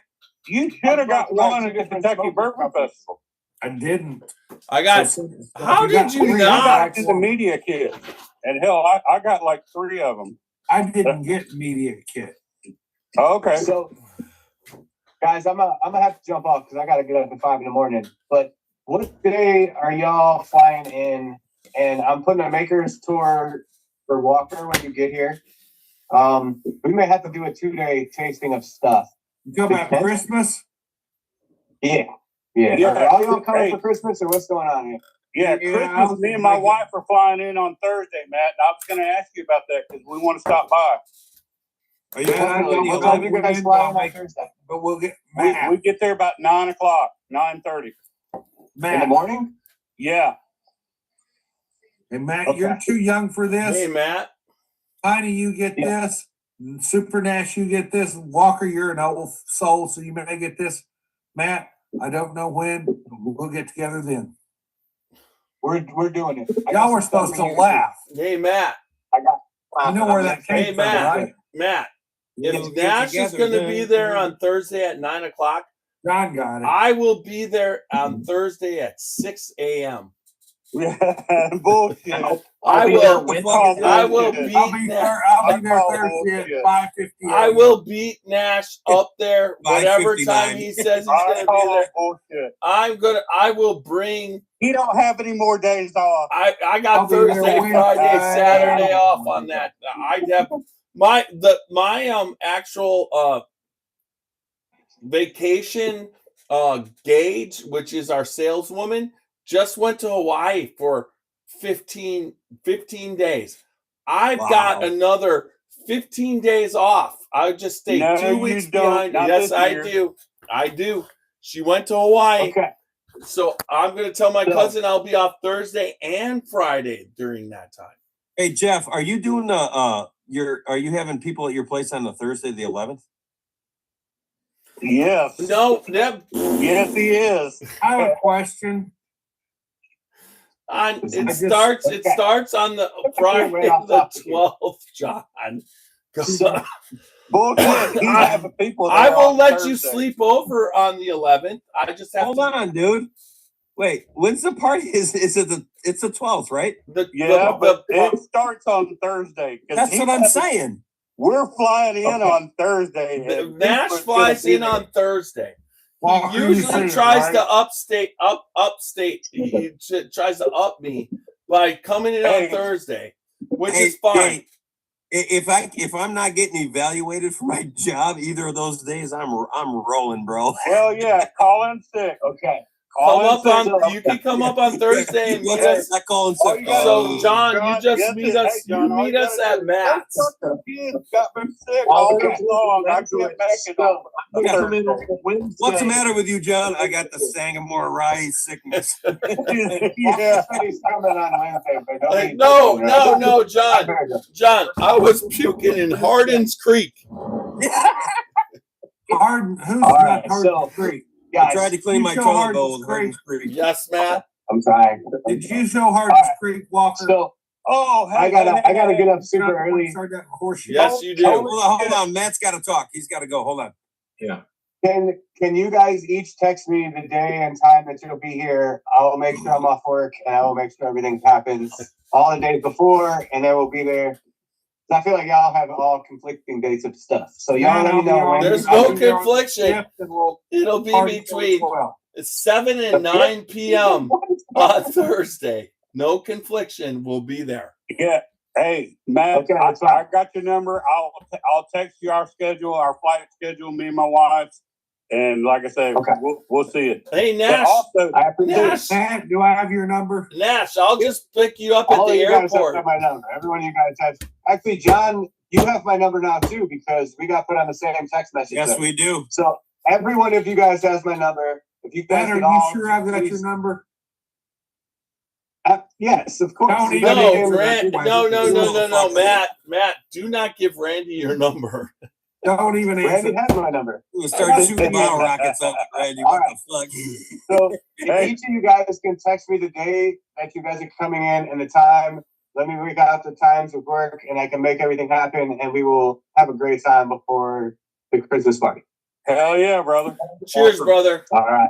Cheers. Cheers, guys. I don't know, but I've got both your numbers too. So see you later, Colton. Call me on the Good night, boys, over there in Ohio. Yeah. Near the lake.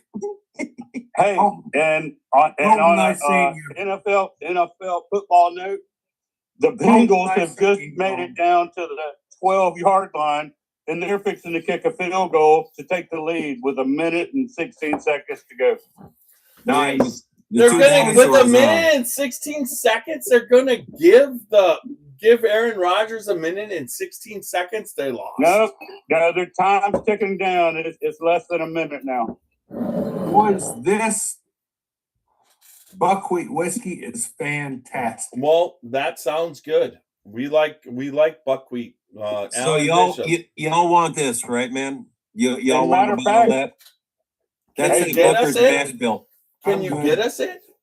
Yeah, I'll go talk to him tomorrow. What's the price? I think it's 91 out the door. I'm in. You know I'm in with the 91. I was like, I'm in with 500. Yeah. Dan was talking about his bourbon's expensive. I'm just like, no, you're right. Yeah, Jeff, it's a 78-13-9. So that's basically the Beam Booker's mash bill, basically. Oh yeah, absolutely.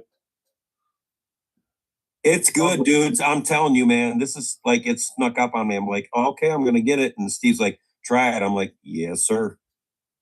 It is good.